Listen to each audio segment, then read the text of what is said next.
Welcome in, AJ. Thank you for being the person who asked to do this podcast and then arriving as the last person. Thank you. Always late. Never wants to be on time. I'm telling you, it's why I love podcasting with Trayvon, because I know if a show's about to start, Trayvon's on time, man. He's here. Look, I threw Joel into this and he showed up on time. I just was like, Joel, join. And he was just like, all right. But welcome, everybody. This is a special episode of GVN Talk. I'm calling this a Q&A/news breakdown. There's a whole bunch of news and stuff that came out that we're going to go through. But also, if there's any questions about DC, Marvel, Star Wars you guys have, ask us. And along the way, we will get to all of your questions, concerns, or problems, whatever you have, we get paid by the hour. Not all of us, some of us. Everybody but AJ. Still waiting on my paycheck. I get paid zero. No, Jamie, it's in the mail, but there's a snowstorm, so it got delayed. So it'll be how it be. Yeah, wait, what's today? The 27th?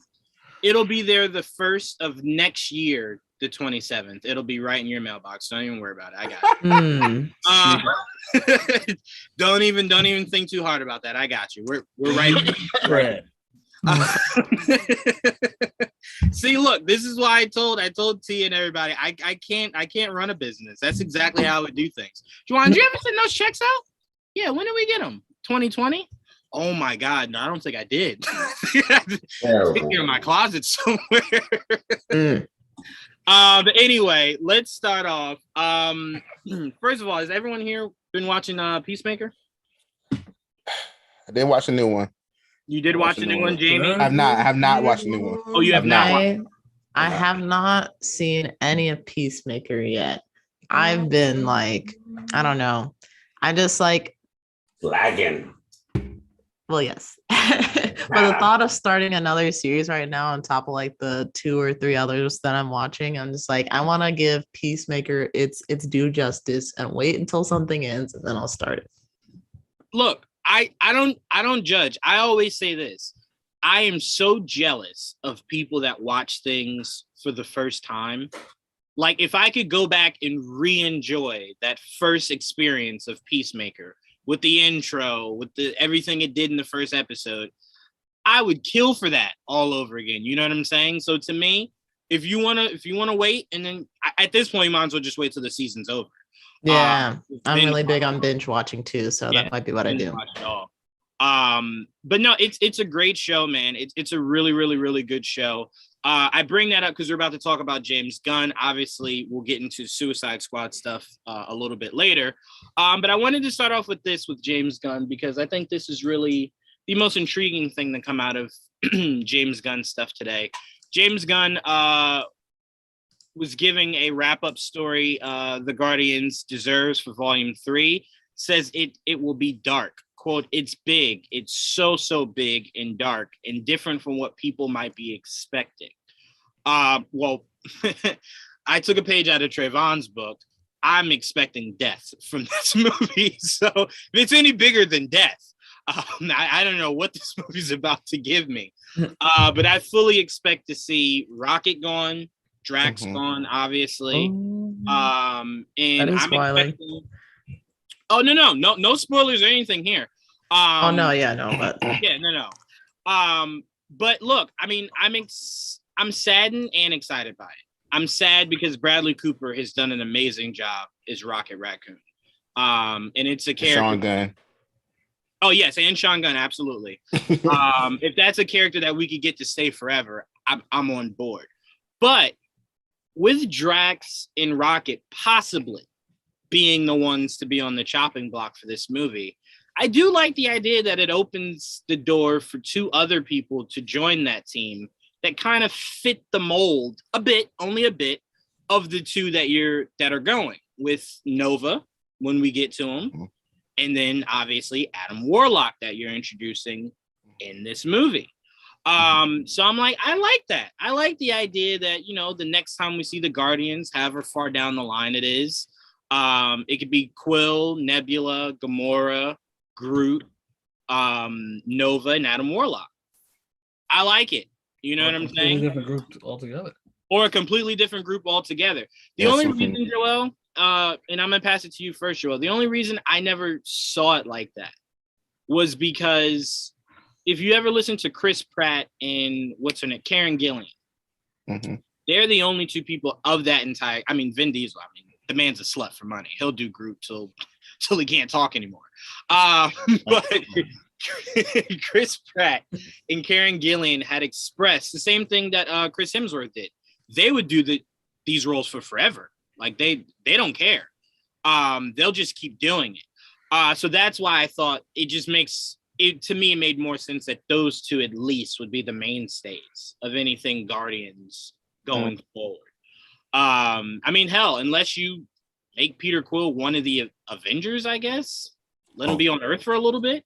Or he dies. Yes, there you go. That's it. Okay, hold on, Joel. I was gonna go to you. Why are you so excited about that? I don't like him. I never liked the character. What did he do to you? Character is awful. I don't like him. What don't you like about Peter Quill? He's annoying. Okay. All right. Look, I'm I not don't really like the Guardians anyway. Like Peter Quill. But my question, not really. That explains why you were so down on the game, and then it truly proved you wrong. And at least it's not those. It wasn't him, so that's what made it better. Look. I have issues with Quill, but my issues are not about what Chris is doing. It's more so about what James is doing. I also think. Yeah. Okay. All right. Well, then I guess we can keep this short with you. Are you looking forward to Guardians 3? If he dies, yeah. Yeah, sure.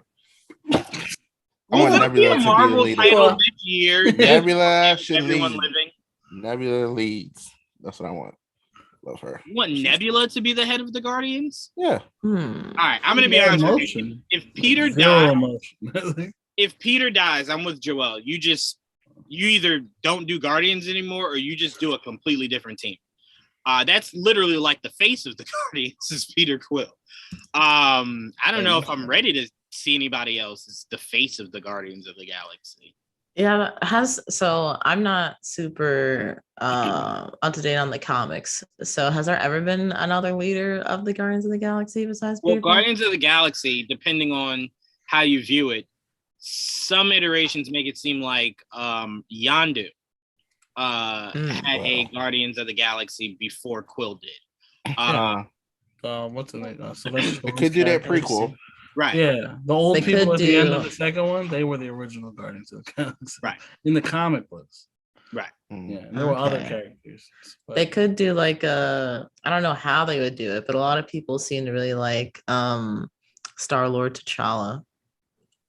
Wow. There was something that said that like the creators wanted to do like a spin-off or something, but this would have to be like they would have to cast somebody else as T'Challa at that point. Or they would have to. Even if it was like separate from like film MCU and it's just like Star-Lord T'Challa is like its own character and then like film MCU T'Challa is like another person, they would have to recast. So I'm okay if that's an animated series. I'm fine with that, but live action. No, yeah. I saw that they were mainly talking about animated, so. Yeah. Animated, I'm fine with. I have absolutely no problems with that whatsoever.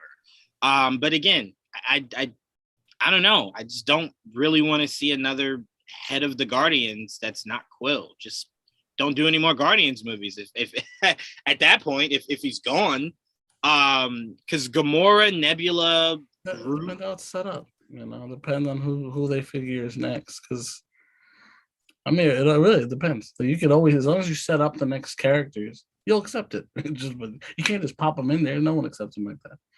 Well, let me be very clear. I by no means am saying it can't work. I won't like it. Again, I'll accept it. I've done that more times in Marvel than I care to admit. But because to me, it'll just be like, did Chris not want to do it anymore? Like, to me, it just seems like no real justification to kill him off. Like, again, Stark made sense. That was like over 12 years. You know what I'm saying? I just still feel like we haven't had enough Quill yet. For me to accept, no matter what the story is, that you're killing him off. It just seems too soon.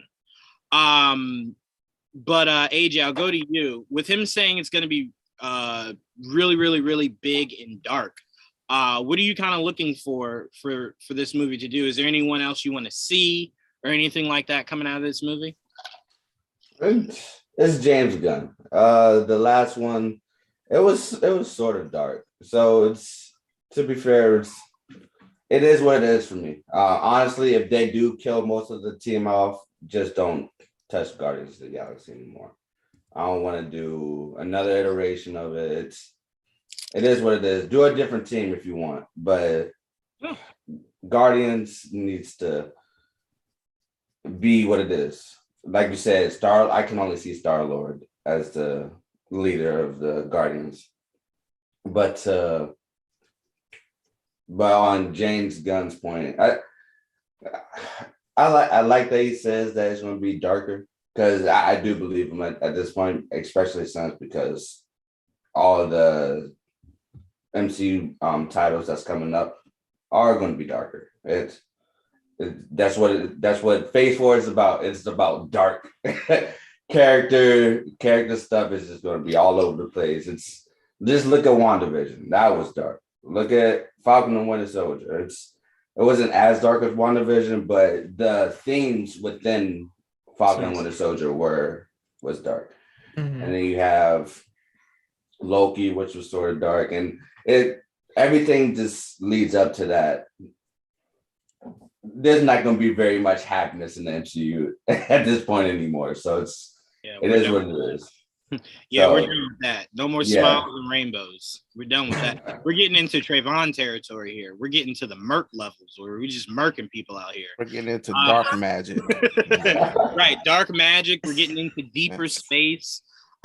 Which is another reason why I'm kind of like, I kind of still want the Guardians to exist. We're going further now into space. Like, that's why I don't really think anybody's gonna die, and just because they say it's gonna be darker, I don't really necessarily think that means someone's gonna die. So. Well, the only reason, let me be very clear. The only reason I said Drax is because Batista had stated once James is done, right? Mm-hmm. Once James is done, I'm done, and that's such a small character that you don't need to recast for. You just stop using. Yeah. And the only reason I said Rocket was that there were rumors a while ago that this story would be heavily about Rocket and his backstory.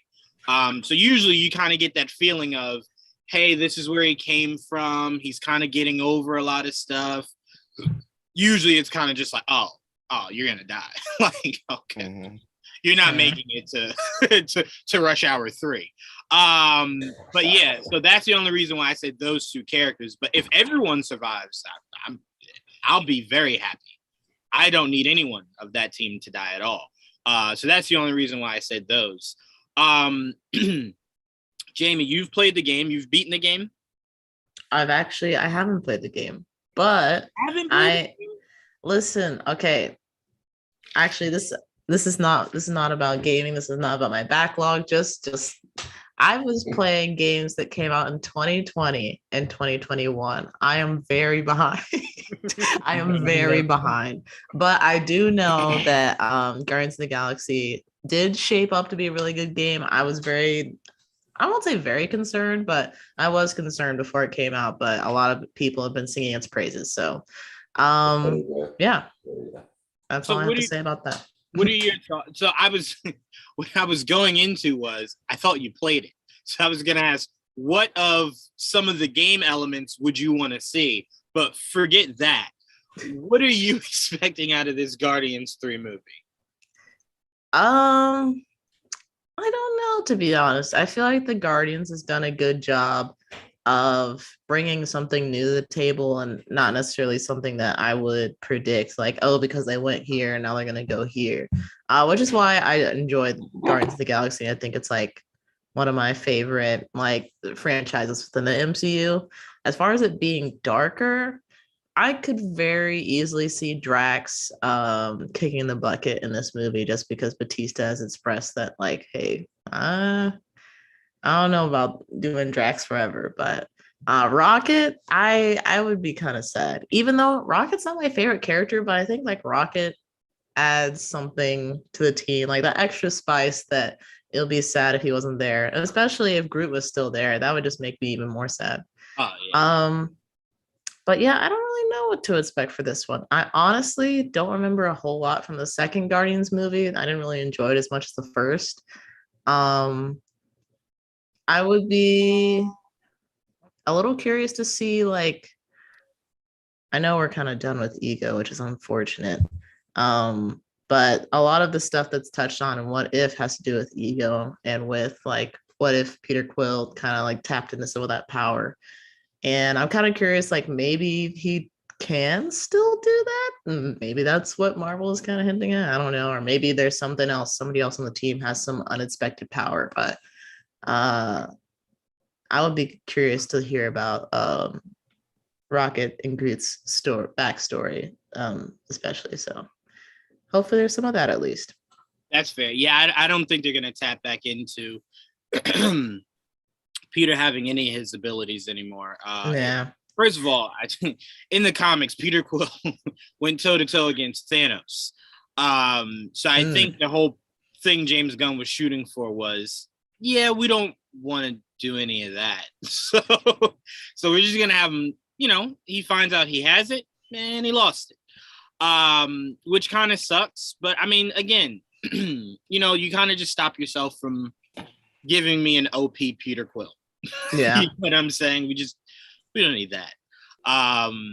But it would have been cool to see him use it a little bit more before Guardians 2.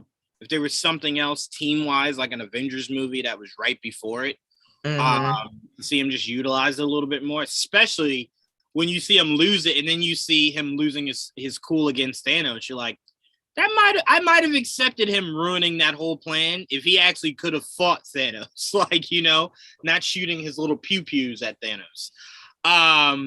So yeah, I mean, it would have been cool to see it a little bit more. Let's read some of these comments before I go back to you, Joel. Wow, sorry. Listener Jim, shout out to Listener Jim and Mr. E. Thor would be a good leader of the Guardians. You know what? I would have accepted that, especially with how confusing Thor 4 is seeming in my head. I would have accepted that if Peter did die. I would have accepted the Asgardians of the Galaxy 100% with Thor leading them. At that point, you might as well just make a whole new team, like I said before, instead of that's fair. Keeping the that's fair.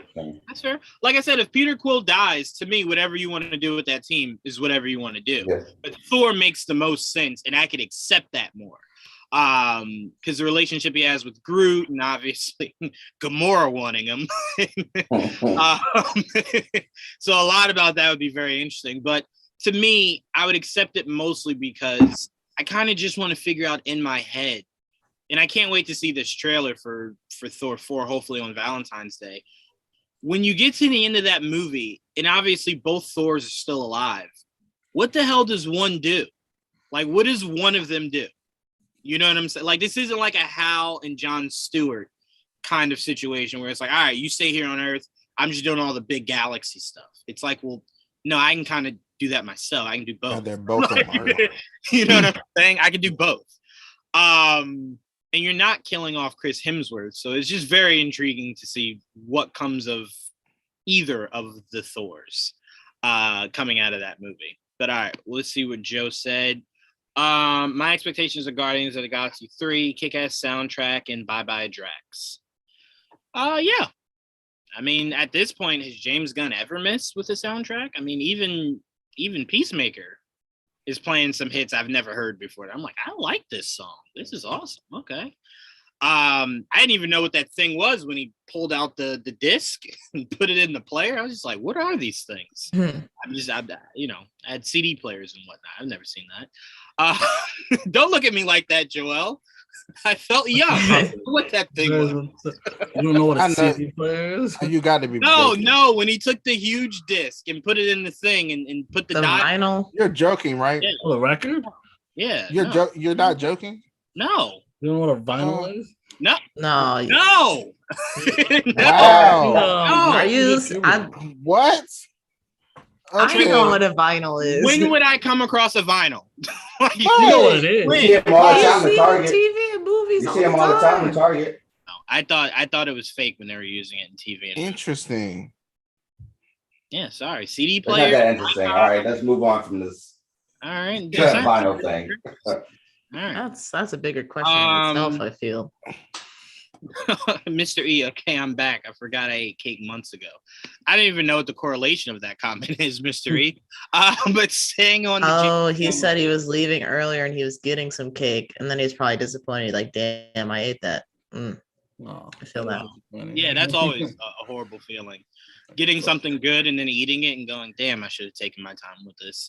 But staying on James Gunn says another series spinoff from the Suicide Squad is coming, and that Peacemaker has a really good shot at a second season. Quote, we're working on something else now, another TV show that's connected to that universe. Now, me and Joel talked about this long time ago, and I don't mean that long. I mean more so when the Suicide Squad, James Gunn Suicide Squad movie came out. And we said, when Will Smith said, no, don't recast, I want to come back as Deadshot. First thing me and Joel said was, well, there's no way you have Idris Elba and Will Smith in the same movie. So a series for Idris Elba makes all the sense in the world. Then you trying to put both his character and Will Smith's character back in the same movie together.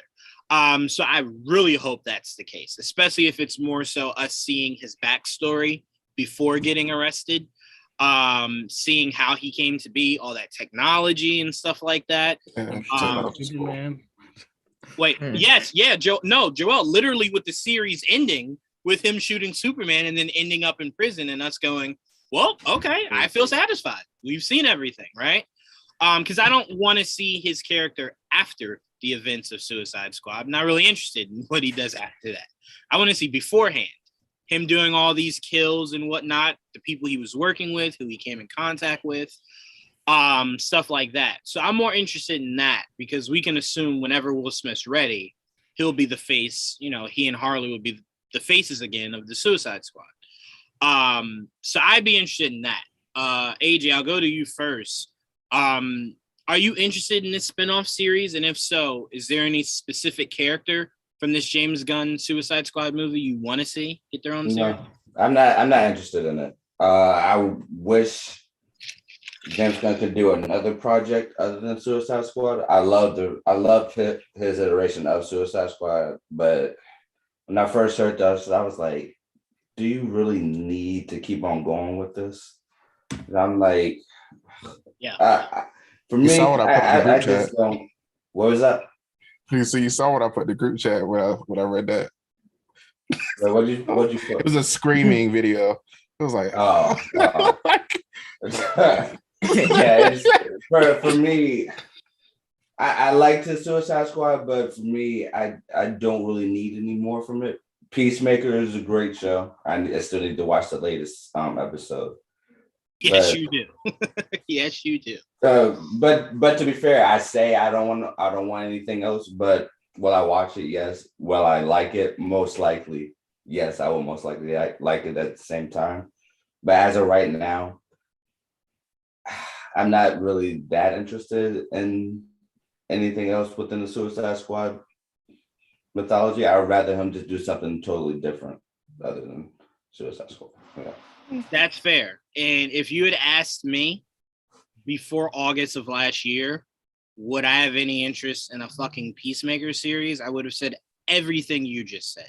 But seeing how good Peacemaker is, yeah, I am very much of the mindset of you always give the shooter the ball when he's hot. You don't ever pass it to someone else. So if you could strike gold with Peacemaker, fuck it. Give me Ratcatcher. Give me Polka Dot Man. I at this point, you're just striking gold. So whatever he feels is necessary, he's on too much of a hot streak for me to tell him no, stop that.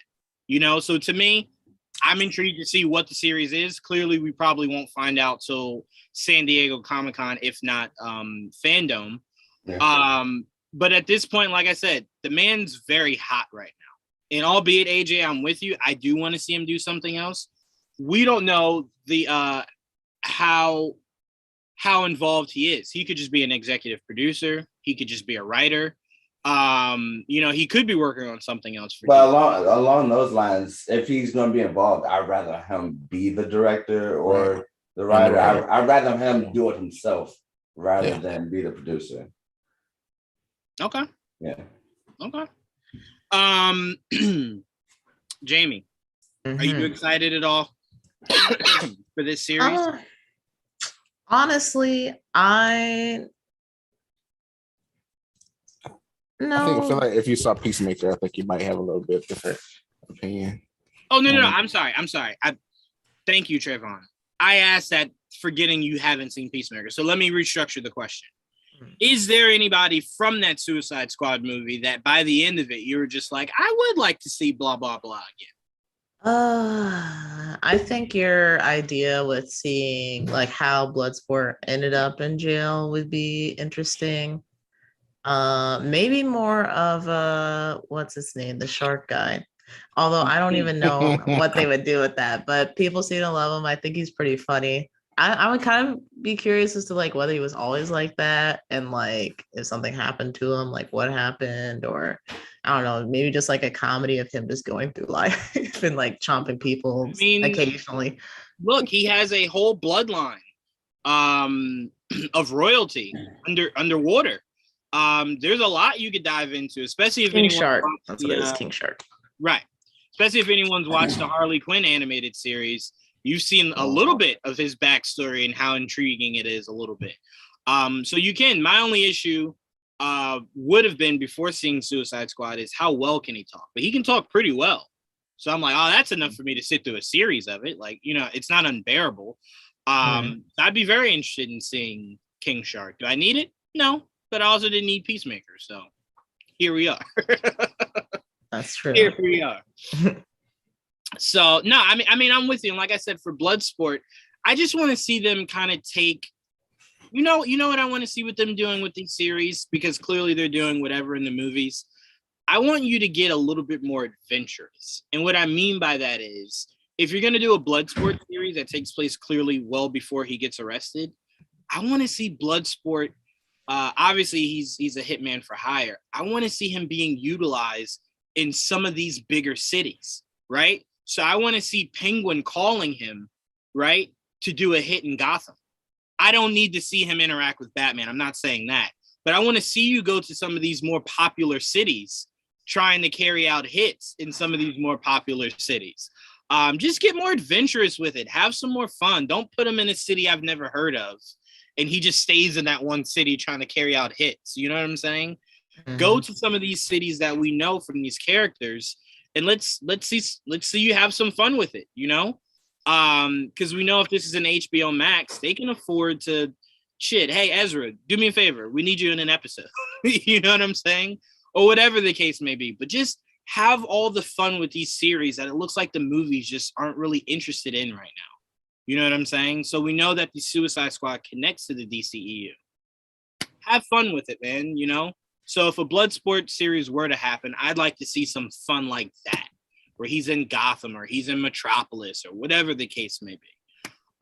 So I just want to see stuff like that. But Joel, any particular character you want to see utilized in this series that James Gunn's working on? Not necessarily. Like I did enjoy the Suicide Squad a lot. Like it was probably my favorite DC movie last year. I was very surprised at how much I liked it. And look, it was super enjoyable. And like I tell you all the time how much I appreciate him bringing Peacemaker to life, because I just never expected it. And me like saying that I wanted him to get more of a push in the comic books, and now he's got his own TV show. It's just such a dramatic change from where we were. But I'm like, I love it. It's cool. And then he's not afraid to use the costume and go completely into it. And who knows what other shit they're hiding, and then he wants to like keep shouting out. Like we got like a nice little tease today of another villain, which I'm like, I hope we see that in person one day. Yes. But like, I don't know. I have no one in particular. Considering is it going to be one of the people that survives? Of the four, which was Harley. Obviously, we'll get more Harley eventually, so I don't think it'll be Harley. Could be Bloodsport, because Bloodsport we didn't get a lot of, and why waste Idris Elba on a character no one knows? It's a fresh slate. Do something and make him popular, like you did with Peacemaker. So that does make sense. Ratcatcher you can do too, but mainly because it's she's not doing. I can't imagine she's super busy, and get her to do that and make that character popular, and make her life crazy. King Shark would be cool, but I think you'd save him for some other stuff. But a show of King, I'd be completely shocked, considering I think James Gunn was saying that the next one he's doing is not as funny. It's less comedy driven. It's more like a darker show. So I'm like, okay, wonder what that is. So we'll see. I'm open to anything because as long as I want to see another Suicide Squad from him because I just want to see what the new roster looks like and what villains he uses. It's just fun to see him pick most random characters and just run with it. Right, and like I said, utilizing it like this is so much fun for me. Because it tells me two things. One, he's not in a rush to do a Suicide Squad. To him, part 2. To us, part 3. He's not in a rush. So he kind of wants to give these stepping stones to build back up to it, which is awesome because it's like, let's say the series is about Ratcatcher, right? And we've seen, this isn't spoiler or anything, Jamie, but we've seen how Peacemaker talks about the people he's worked with, right? How much fun would it be to see him interact again with some of these people, whether in his series, their series? I just like to see it connect like that and have some fun. You know what I'm saying? So that's what intrigues me the most, is that whatever you do, seeing it fit in the bigger, the bigger elements of everything. But before I go to you, Trayvon, let's see some of these comments. Mr. E wants Kite Man. I'm going to be honest with you, Mr. E. What up, Mr. E? I'm going to be honest with you, Mr. E. I'm going to be honest. We won't say anything else, but that's funny. Listener Jim, I am waiting to see how ripped Thor is. He bulked up for the Hulk Hogan movie. Oh, well, they've shown some behind the scenes stuff of Thor, and he is. I mean, he's got to be Hulk Hogan. It's not about being ripped. It's about being big. You gotta be no. I think he meant for Thor. Because he was saying he got big for Hulk Hogan, so he's wondering what his Thor looks like. In the behind the scenes, he looks awesome. He looks huge. He looks awesome. He looks awesome is all I'll say. It's going to be very offensive to see armor completely covering the guy. And you're just like, no, he just got the guns back. Why are we covering this? I don't understand. But no, he looks awesome. You can just Google the behind the scenes photos, listener Jim. I'll be excited only when I know who it's about. I mean, that's fair, Joe. I was thinking King Shark. Also, I want to see Black Canary pulled into this world. Well, Black Canary is in this in their own movie, right? That's what you mean. She is getting that, but she'll also be in Batgirl first. But as far as being connected, she is in the same universe, but she should never be part of the Suicide Squad if that's what you're referring to. Johnny Economos is a stud. I love Economos, man. Ratcatcher would be great, but I'm not sure she can carry a show though. I'd still watch. I don't know. I don't know. She was probably the best part in the Suicide Squad for me, at least character wise. I feel like she was the best. Yeah, I don't know if I believe that. I think a TV series is different than a major picture movie. I would agree with you if you were saying movie, because then you'd have to surround her with some heavy hitters. But a series, series is fine. Series is completely fine. All right, so Trayvon, you were not looking forward to any of this. You were forcing me to watch screaming videos in the group chat. Thank you for that. What's your Suicide Squad beef? I'd just rather him do something else. Maybe tackle, I don't know, what's the just League Dark or something like that. I don't know. Maybe somebody like that. Already be an occupant. JJ Abrams is handling that. Is he? Uh-huh. Yeah. Okay. Well, all right. Well, I guess that's out of the question. I mean, whatever, Suicide Squad, I guess it's cool for him because there's so many characters he can pull from. There's so many things he can do.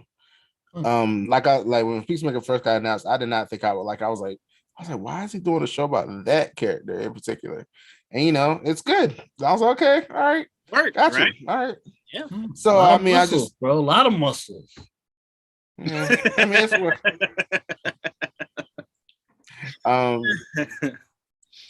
Yeah, I don't know. I'm just I just like to see him do something else. I'm sure he can make the show different depending on the character. It doesn't have to be like Peacemaker. So that's why I'm kind of like, maybe I'll get a benefit of the doubt there. Maybe it's just like, it's fine. He'll pick a character that's won't be like Peacemaker. It doesn't have to be the same vein as that. So hopefully that's what he does, and not something that's so similar. I want something different. I want the show to be different, or the movie or whatever he's gonna do next to be different. Not another Suicide Squad again. Yeah. I mean, it's whatever. Wait, I'll watch it. You don't want to see another Suicide, or do you mean Tone? Tone. Oh, yeah. Mm-hmm. Well, I mean, that's his thing. Suicide Squad had almost the same tone as Guardians. Yeah. It just obviously wasn't as adult and bloody. But that's his thing. So I mean, if that's his wheelhouse, he's successful at it. I don't want you to do something that maybe isn't you. You know what I'm saying? Like, most directors aren't bogged down to just one thing. They do so many different things. But he is a guy that if you go through his Rolodex, the tone is pretty similar in everything. So that just seems like that's James Gunn's style, and it works. I don't remember many times us seeing a James Gunn movie and just going, this was just horrible. See, for me, okay. The first Guardians was fun. The second one I did not like as much. Of course, everybody is casted well in Suicide Squad and Guardians, so I won't take it away from that. Like, they are the cast is great for both or whatever. But I did enjoy Suicide Squad a lot more than I enjoyed Guardians. So that's just the first Guardians or the second one. Both of them. I enjoy Suicide Squad more. Had more fun. That's fair. That's for sure. That's fair. Because I definitely understand you on the second one. I still didn't fully enjoy that movie as much as I was hoping to, but the first Guardians that's all time for me. Like, all time for me. Okay. It was characters I was familiar with. And then I wasn't utilize them was just like, oh, I wasn't either. The only character I knew was Rocket, and that was because of Marvel's Capcom. I knew Rocket from there, and that's it. I don't know anybody else. I knew Star-Lord, obviously from the comic run I was telling you guys about. I knew Star-Lord. And then I obviously saw some of the rest of the Guardians, and I was just like, wow, this is fucking awesome. But all right, let's move on. Ron Perlman is not giving up on Hellboy 3 with Guillermo del Toro, despite his age. Quote, am I eager to do Hellboy 3? No. I'm 71 fucking years old. But we owe this to the fans, and we should give it to them because it would be an epic conclusion. I'm going to say this. I'm going to say this for you, Ron Perlman. As someone who loves Hellboy, the character, I don't associate you with being the only Hellboy. I have no interest in Hellboy 3. I have more interest in Hellboy 2. I want to see the Hellboy that just came out more recently. I want to see more of that. I thoroughly enjoyed that world of Hellboy. I enjoyed it so fucking much.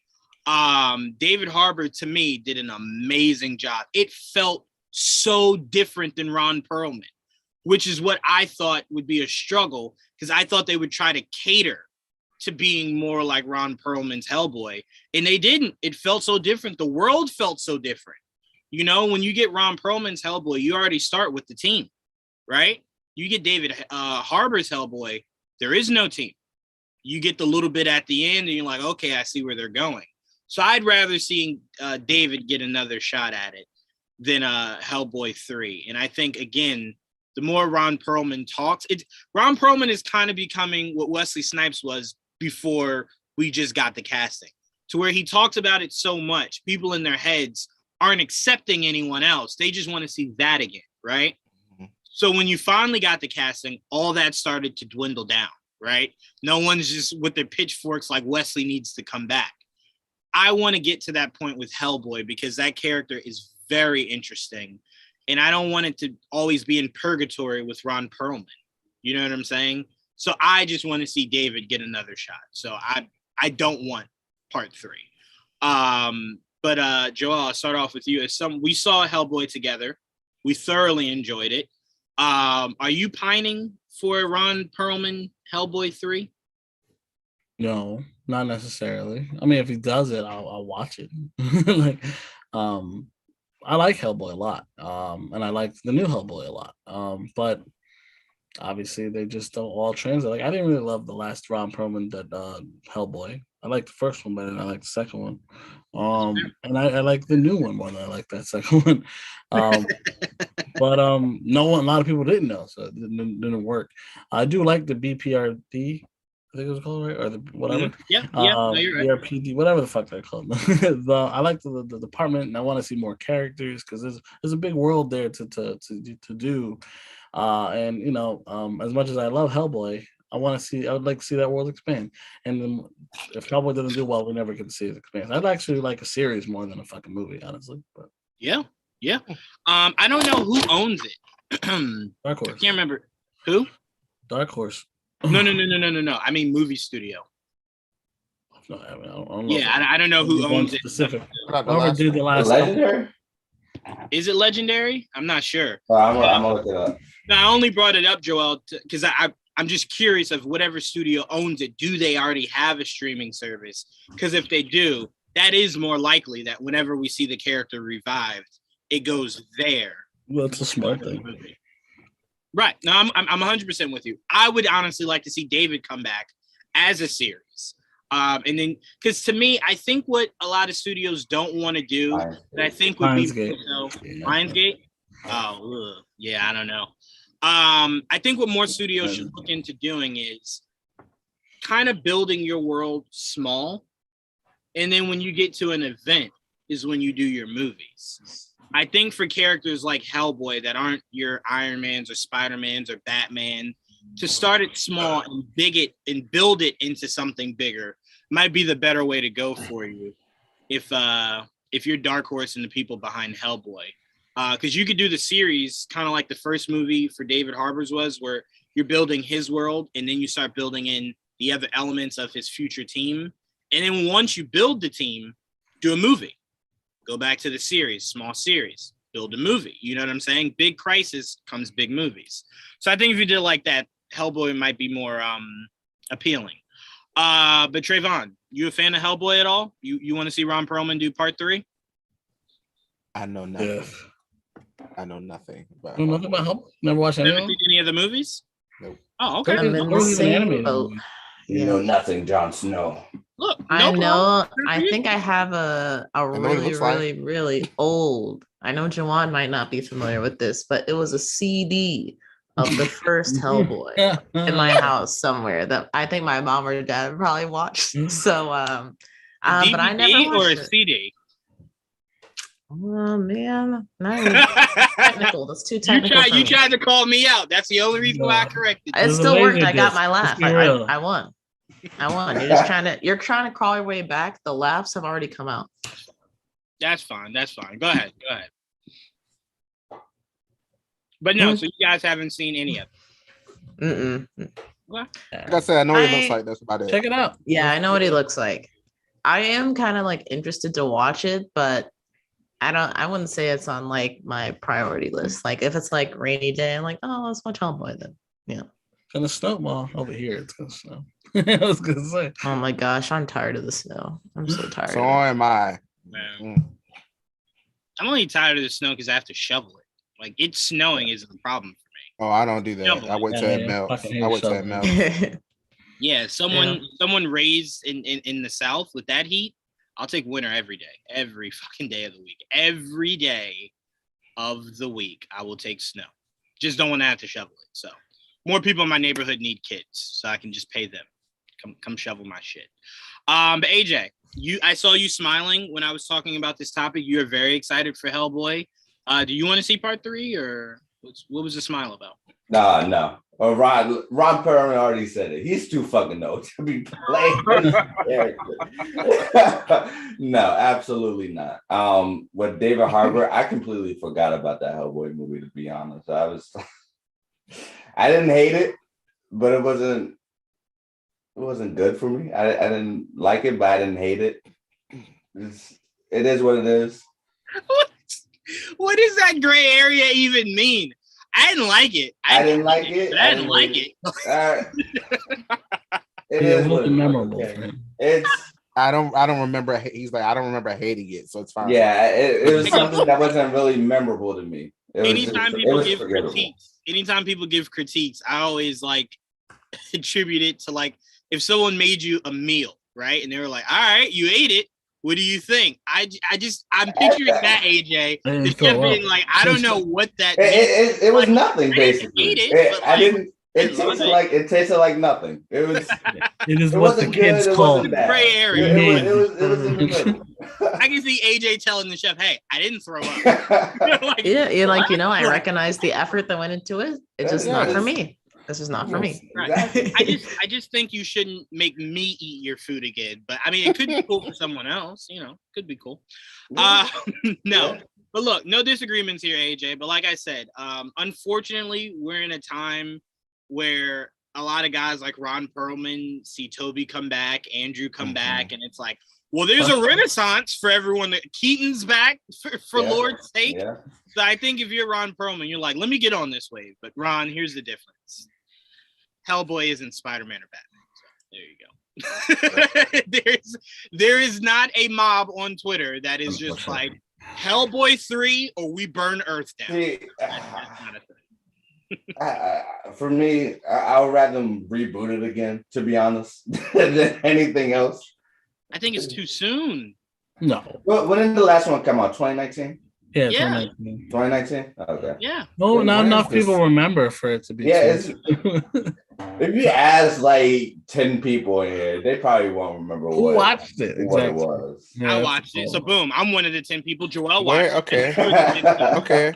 Shut up. 10 at There's the Spawn reboot. How about that? Let's give me a Spawn reboot. Well, somehow that's forever. Spawn reboot is happening. We just he's been saying that for 10 years. I swear. Stop adding 10 years to everything. He has. I swear. It probably has been 10 years. It's not been 10 years. Okay, I'm gonna look it up. Now the only thing I would give you credit for, if you wanted to say that, was if Black Adam had not filmed, then you could say that. That's felt like fucking 30 years that he announced he was Black Adam and we had no movie. So I give you that. But Spawn, no. And I tell you this, stop listening to Todd McFarlane. That's probably where your problems are coming. Well, that's what I'm saying. He's the one to keep saying it. Yeah, stop working on it. Block that guy. Yeah. Block him. Stop listening to Todd. That's where your problem's coming from. Todd is why you'll never get it for another. Block him and mute him, sir. He needs to before we move on, let's read some of these comments. It was because of the first Guardians movie I became a fan of the group. Yes, that's probably 85% of the world, Mr. B. For sure. Just my opinion, but I wish they would have scrapped Suicide Squad and developed some more of the DC main players, Green Lantern, Hawkman. My favorite as a kid was Red Tornado and introduced villains. Red Tornado, wow. Sure, Red Tornado is not a main player, though, to be honest. Yeah. But that's a deep cut. I mean, no, he's not. But if that's his favorite, to him it is. Red Tornado. I thought he just meant like main characters like Flash. I mean, no, but AJ, time out. Look at it like this. If you grew up not reading comics but only watching Justice League Unlimited, you would have had a mindset. Many of those characters were main players that were not main players. Yeah. So if he grew up not watching, but reading a lot of Red Tornado, to him that was a main player. Obviously he knows it's not Batman, Superman, Wonder Woman, but to him that might have been a big main players are the main Justice League members from that cartoon at the very least. Red Tornado was in. That's what. When he says main player, I just associate that with like the main general public knows. You're absolutely right. You're right, but you and Joel are talking to the true definition. I agree with that. But to him, who might have grown up reading that is a big player to him. I don't know anybody grew up reading Red. But I do agree with Jim did. I do agree with comic books. Say it again, AJ. I said I do agree with them. I'd rather have DC have focus more on the main players instead of Suicide Squad. But James said that he directly wanted to focus on Suicide Squad, and the thing is, you gotta listen to what the directors want, or it's not gonna be a good movie. Yeah, because they wanted him to do Superman. Yeah, like, I'm more interested. Like, I want to do Suicide Squad. Yeah. That's more his style. Yeah, right. So, gosh.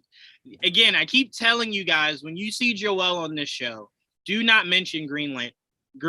It's just stop doing it. Stop doing it. It gets him very angry. That's never going to film. That's never going to. A better fucking film. Don't say stuff like that to Joel, AJ. Don't do that. It's never going to happen. Look, let me just say this, guys, going forward, so everyone just knows this. 2 things shall never be mentioned on this show till it happens. You guys ready? Don't mention to Trayvon about Static Shock. Don't mention to Joel about Green Lantern. Let's just wait until it happens, and then we can talk all the Green Lantern and Static Shock we want. So Mephisto's on the table. Yeah, those are triggers for those guys. Got it. Right now, Trayvon is balling his fist like Arthur right below the camera. So let's be careful there.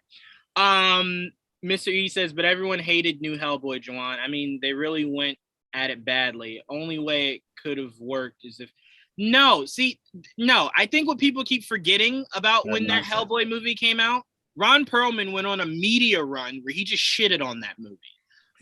So that did no good for a David Harbour that's trying to just do his job. And meanwhile, Ron Perlman is taking all the 15% of Hellboy fans across the world and is forcing them to side with him and shit on the movie rather than Ron Perlman is a hater. He's a hater. I agree. David did. So that movie had bad press before anyone ever saw it because Ron Perlman was telling people it's not me, so it's not the real Hellboy. Eddie. Bro, don't do that. Don't do that, man. That's just job. That's another point why I don't want him to be Hellboy again. It's just too negative. I don't like that. I agree, man. I didn't like that at all because I'm like, bro, even if you wanted to be Hellboy again and they shafted you, I get it. That sucks. But you can't ruin David Harbour's opportunity like that. Let the man do his job. And look, if it tanks on its own, you could sit there and go, I told you so, but you don't say I told you so before the damn thing comes out and then continue to poop on it its entire theater run. So that's why I think that movie never got the fair shake that it deserved. So, yeah, sure. Huh? Wait, say it again, Trayvon. I was just saying, wow, he really was mad doing it the whole time. Wow. The entire time, bro, he wouldn't stop. He wouldn't stop. He was real bad. He wouldn't stop. I'm sure you probably got some people to go to the theaters talking about it so much. Like, let me just see what Ron talking about. Always talking shit about this. They also probably got people not go too though. Like, bro, like, probably so. Some very devoted Hellboy there were fans. A lot of those people that were Ron Perlman diehards. Mm-hmm. That Hellboy is only Ron Perlman. Destroyed its chance, probably. Right. That's what I'm saying.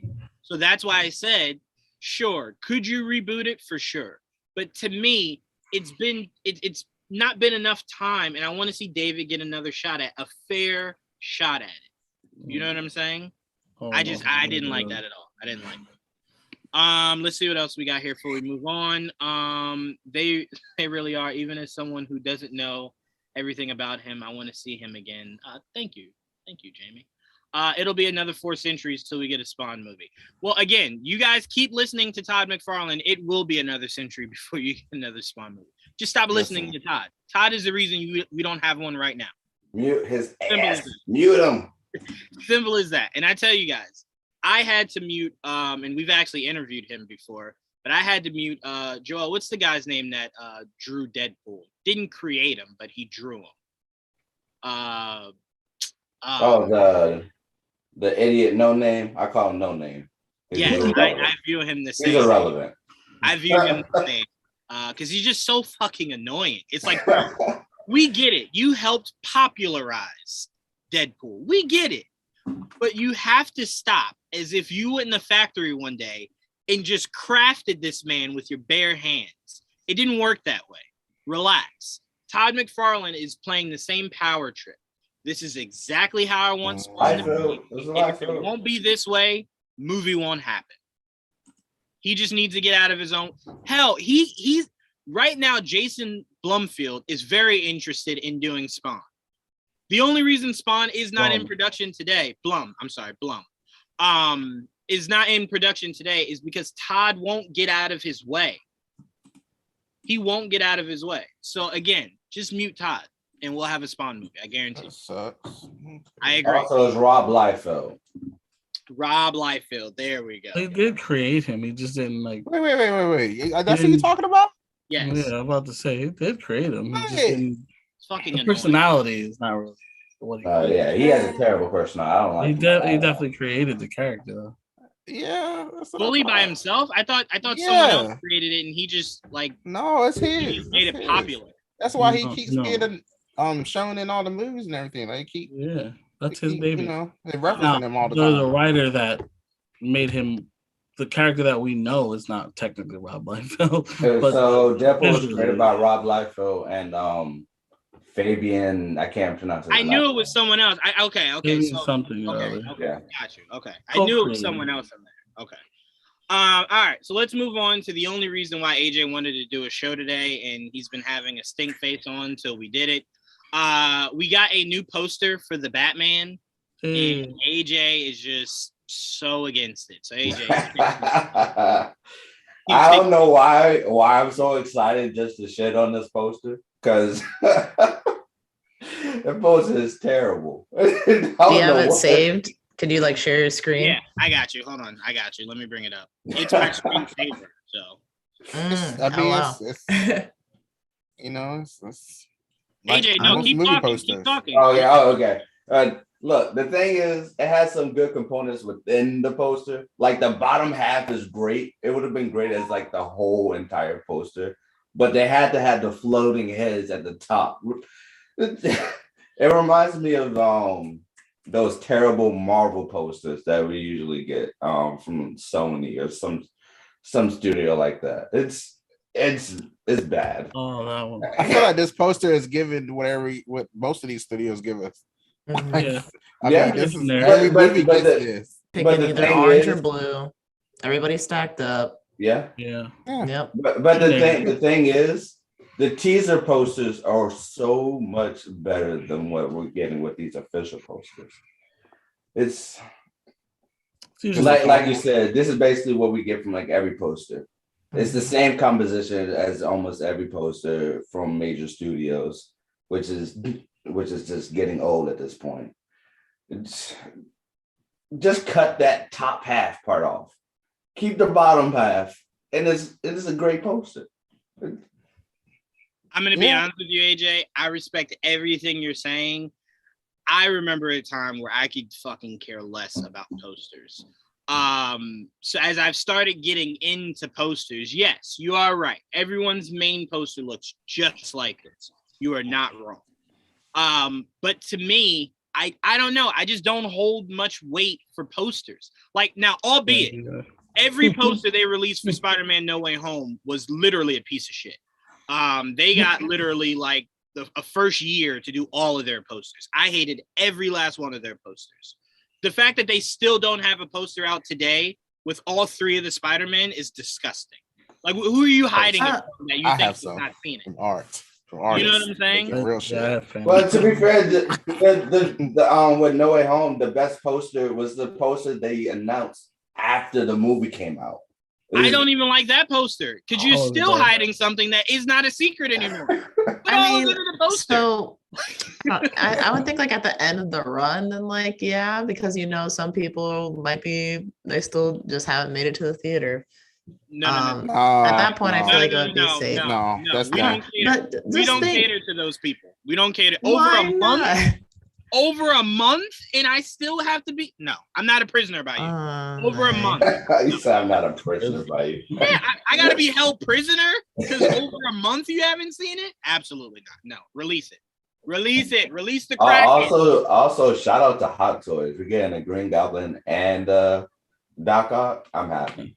I know you are, AJ. I know you are. I know all of their sales come from AJ. Hey, we got a sale today. It's AJ, isn't it? Yeah, it's AJ. Yeah, I know. But no, I personally don't have a problem with this stylistic approach to posters. I get it. I know Marvel uses it at nausea. I understand, but I'm fine with it. I'm completely fine with it. Jamie, do you have a problem with this style that everyone seems to utilize for posters? I don't. I honestly, I'm in the same boat, or at least I think I'm in the same boat with you, where I don't really care about the poster like too much. Especially since like I don't know, like it's a very small portion of my movie going experience. Does that mean that I don't think it's not formulaic? Like I definitely do think it's following the formula, like the superhero formula, or almost seems like it's just being adopted across the movie industry, where you either pick a blue background or orange background, and then everybody's stacked up with each other, and it's it works. It compositionally it looks good. I don't know. I would just rather have I almost kind of want movie posters to be like album covers where they say something about the movie or say something about this collection of scenes that we're about to see. But ultimately I don't care too much. So I believe that we need to start getting more comic book artists to start doing superhero posters. I feel like that's something that needs to be more something that we should see more of. So instead of doing like photographic posters, you would so like Boss Logic, AJ, or like just completely hand drawn. It can be digital, it can be hand.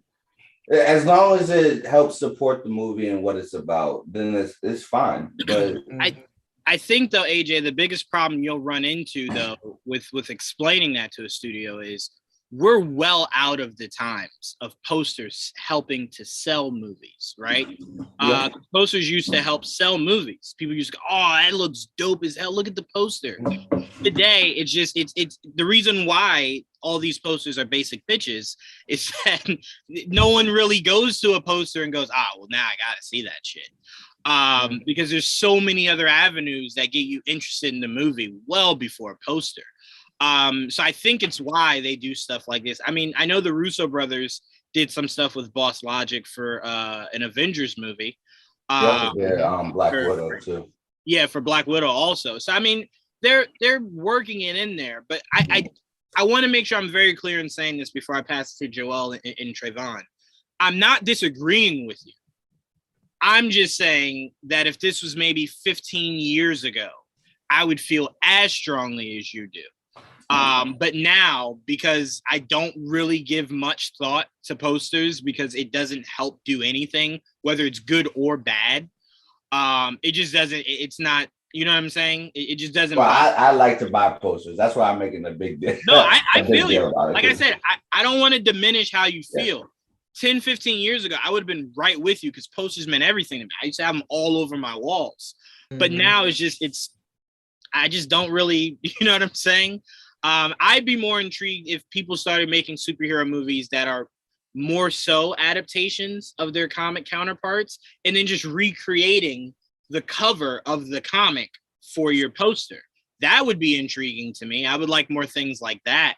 So that they've been doing that actually. They've been doing that with the teaser stuff. They've been doing that, especially behind the comic covers where we usually get weekly. They've been doing that type of stuff. Oh, well, see, that goes to my point. I'm missing out on it.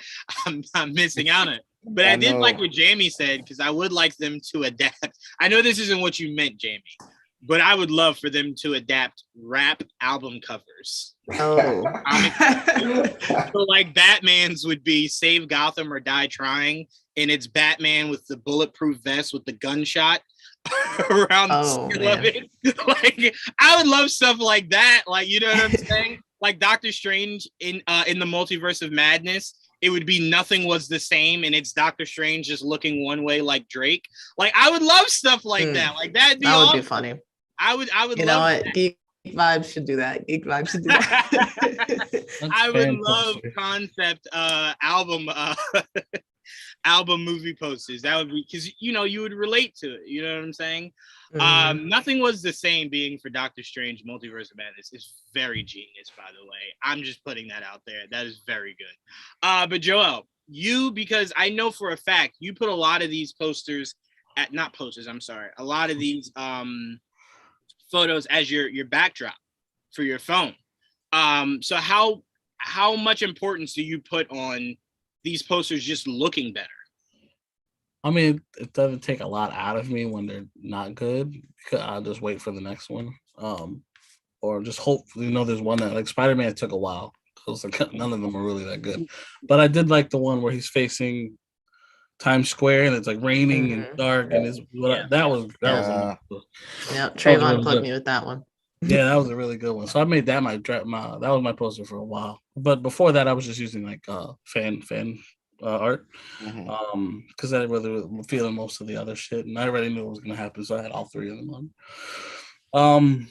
But like usually the official poster, unless it's like really crappy, I'll use it.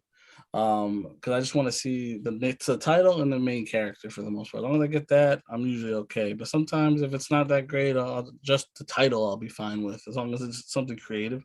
Like, I'm probably not gonna use that poster as my background, but I'll find one though, because there was one that dropped recently where him in front of the Batmobile. I thought that one looked really cool. That was a good one. And there's probably other ones, a lot of teaser ones that are pretty cool too. And like, considering February is kind of dead, I'll probably have Batman up all month. So I'll probably that's probably where I'm headed. I'm gonna be looking for posters soon enough. Yeah, that's can't really see it all that much. You got to glare. No, but it's him in the rain, right? Yeah. I cool. love that one. Yeah, I mean, they make so many, AJ. I think they just, unfortunately, like to your point, AJ, they just use the worst ones for the mainstream. They save the best ones for the ones that they just throw out. Like, here you go. And it's like, no, but that's great. Yeah. Use that one. Like, bring that one back. And it's like, no. We're going to have them all standing above each other. Okay. All right. Hold on. Before I pass it to you, Trayvon, we got some comments here. I don't want to let it get too flooded. Was James Wan attached to Spawn at one point? It sounds like a name that would have been interested, but I don't recall James Wan being attached to Spawn. Yes. I'm going to be honest with you. I was surprised James Wan was even interested in Aquaman. I just never thought any of this was something James Wan would want to do. Yeah. All right, what else we got here? So we can talk about Sinestro or Toyman and not upset Joel and Trayvon. I guess you could try. That poster looks familiar, very funny mystery. I don't usually pay attention to posters. Looks very fan-made-ish. I guess if you collect them, it's fan-made stuff is a lot better than fan-made. It's more official than fan-made. It's terrible. That would be a listener. Jim's agreeing with you, AJ. That would be a great idea, especially for collectors. Mystery, I don't usually care for posters. I just watch the trailers and call it a day. Posters are so old school, but if you're a collector, it's cool. Listener Jim, that would be very cool, Juwan. I mean, look, again, it's not to, because I do like what AJ does, because AJ usually turns his camera 90 different ways when we pod. You can see some of the posters that he has. So I do truly appreciate his love for posters, and that's why I said I don't want to diminish what you're saying. I'm just saying I think the studios view it more like Mr. E is saying, to where it's not a popular thing. Yeah. You know what I'm saying? So they're like, I just throw out whatever poster. They only watch the trailers anyway. So that's why I think they're not putting much effort into it, especially the mainstream. And then at that point, just don't do an official poster. Just take one of the teasers you have and make that, hey, it's our official poster. That way you don't have to... I feel like it's kind of a two-way street, because if you don't put that much effort into your official poster, then people are going to be expecting, they didn't really put that much effort, so I look forward to it. And it's just going to create this cycle where it's like, if they're not looking forward to it, let's not do so much on the official poster, and it just keeps going. To be fair, they could start something different, To be fair, poster making is only one of many parts of, what is it? Just marketing, advertising, marketing. Yeah, this is true. The most important thing about marketing is like people are saying, teaser trailers. That's the most important thing. And Right. now The today, poster is no longer like the first impression, I guess. Yeah. and now it's even more important. Yeah. Like when Tom, Toby, and Andrew just did this interview together, I think that's generating way more buzz than even the movie did. Just seeing them all together talking about the experience, what brought them back. People are just going crazy just to see that. So it's just so much more as a studio you want to put into marketing. And I just think posters are just at the bottom of their to-do list. Yes. That Moon Knight poster was good. Yeah. Oh, I think a lot of the Marvel shows posters are great, especially WandaVision. I think that was my favorite. WandaVision I think that was my favorite. That was my favorite. That Moon Knight poster is fucking great. I don't know. Mm-hmm. No, I'm with you there. I think it was awesome. I think it was good too. But we do know the guy Aziz, I think is his name, who does a lot of their artwork. He's on Twitter. He's always talking about the artwork that he does for Marvel. Yeah. He's very passionate when he talks about doing the artwork for them. It's why most of their posters and stuff that he does looks great. But yeah, I think it is important, AJ. Even their billboards are basic. Joel, when we did New York Comic Con the year Birds of Prey was the big thing, their billboard was just very basic. It was just like, honestly, let me be more specific. Their billboard was just Harley Quinn for a movie about Birds of Prey. So it was just like, I don't think you're selling the right thing here. I think people are going to go in thinking it's just about Harley, albeit it was. But you're trying to sell the Birds of Prey. Not false advertising at all. Yeah, no, I'm going to be honest with you. They treated Birds of Prey like the Jackson 5. So we were just like, well, here's Michael. And everyone was just like, all right, we're done. No, but there's more. No, Michael, that's it. I don't give a fuck about Tito, the rest of it. So that was very wrong, DC. But all right, let's move on. Sticking in Batman, Matt Reeves has been a very chatty catty. Oh, Trayvon, sorry. You thought I was like, damn. Okay. sorry, your thoughts on the poster. I thought you said something at some point. I'm sorry. I agree with AJ about I do get tired of floating heads. I mean, honestly, they could cut that top part off, but only because I hate how the Riddler looks. But that's just my thoughts. I was thinking I would say just hide how he looks. I just don't. He does look a little like I don't know. Like I feel like I would see him walking around Comic-Con and be like, "Oh, cool cosplay." Oh. I think you guys also have to remember. He's not the Riddler yet. This is his origin story. So this is just step one. Not even Edward Nigma yet. Right. He's not even Edward Nigma yet. So he will have a more classic look. I'll tell you this movie, none of the looks would be frustrating to anyone if they watch Gotham, right? If you watch Gotham and you saw the progression of where they took all of those characters and then where they ended up at, albeit minus Batman, you appreciate it more because you've seen these steps before. Because the way Penguin and Enigma looked at the end of Gotham was awesome. I loved it. I'm like, yeah, that's them. They even made Penguin a lot more fatter than he was during the whole course of the fucking series. So when you watch that and you watch the progression of that, you can appreciate it. But I know for a lot of people, you look at it and you're like, that's clearly the Riddler. So you're expecting him to look more Riddlerish. But it is an origin story. Like Joel said, he's not even Edward Nigma yet. And this is obviously taking after the Zodiac Killer, right? So yes. There's a reason for it. Right? It's supposed to look menacing and not as it's supposed to be kind of scarier looking than the guy with I will say this, Trayvon. The only way I could ever feel the way you do about this look is if we never see Riddler again through Matt Reeves' whole timeline of his Batman movies and projects. If we don't ever see him again and see a more comic accurate look, then at the end of the day, I'll be upset because it's like, well, damn, that was it. That was all the Riddler was supposed to look like. So I think I'll be more upset down the road. But for now, I get it as an origin. Batman doesn't kill, so we'll see him again, right? Yeah. He'll be in jail. He'll break out.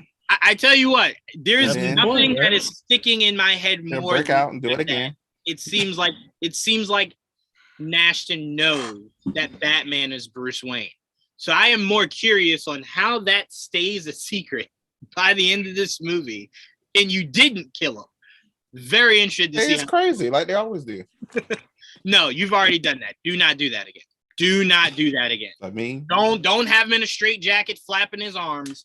Don't do that shit again. You've done it before. Come up with something else. So I'm very curious to see what they come up with. If he doesn't kill him, of course. So you agree with AJ that they could put a little bit more effort into it? Yeah, definitely. I respect it. All right. So like I said, Matt Reeves has been a very chatty catty. Matt Reeves was speaking about Ben Affleck's script, calling it very James Bondian. And quote, it was very action driven. It was very deeply connected to the DCEU with other major characters from other movies and other comics popping up. I'm going to be completely honest with you. Well, I didn't see this. This is why I say I don't ever like when people talk about shit that's not happening.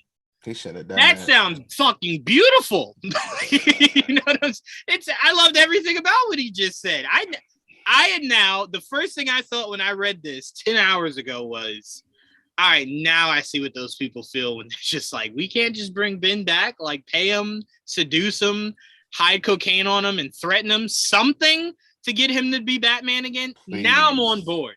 Because I'm like, that sounds script leaks. That sounds beautiful. Before this movie. I don't think it'll have a problem. When Colin Trevorrow's script leaked around The Last Jedi, people just went like, yeah, no, that sounded way better than what the fuck I just watched. It really in the larger scheme of things didn't affect that movie at all. Because there were people that appreciated it, and there were people that will just never accept what he chose to do in that movie. But this sounds awesome. I want this now. I now want that script to be given to the current DCEU and let Michael Keaton's Batman go through that shit. You know what I'm saying? I just want to see that now. No, go ahead, Trayvon. Too old. He can't go through that. I don't think so. I don't think he's too old. I don't think he's too old at all. I'm just saying. I've seen Sylvester Stallone do 900. What are those team up action movies that he's done? And that motherfucker's been too old. Yeah, he's been too old since the first movie, and they're doing another one. So shit, if Sylvester Stallone can do it, Michael Keaton can. Never saw AJ. Goodness gracious, man. What? Anyway, AJ. How does hearing what Matt Reeves is saying about Ben's old script for the Batman, how does that make you feel? What did he say again? I forgot. Jeez, I only said it like 10 minutes. Anyway, I forgot. It was very action driven. It was very deeply connected to the DCEU with other major characters from other movies and other comics popping up. And he called it James Bondian. James Bondian. That's cool. We're going to get a lot of that in this movie anyway. A lot of action in it. It's going to be no connectivity though. That's the main ingredient. That's like when someone's when they're making Kool-Aid and they do this with the sugar and go, all right, I'm done. You're done? What? You better dump half that goddamn container in there. So you're sprinkling some of the elements of what he's saying in this movie. But that main ingredient is the connecting that we won't be getting in this. I still believe it's all going to connect. No. So you think they brought in old ass Keaton to make him connect, and then they're gonna make a younger Bruce Wayne connect too? No. What I'm saying is, I think there's gonna be like two universes again. That DCU that's somewhere else.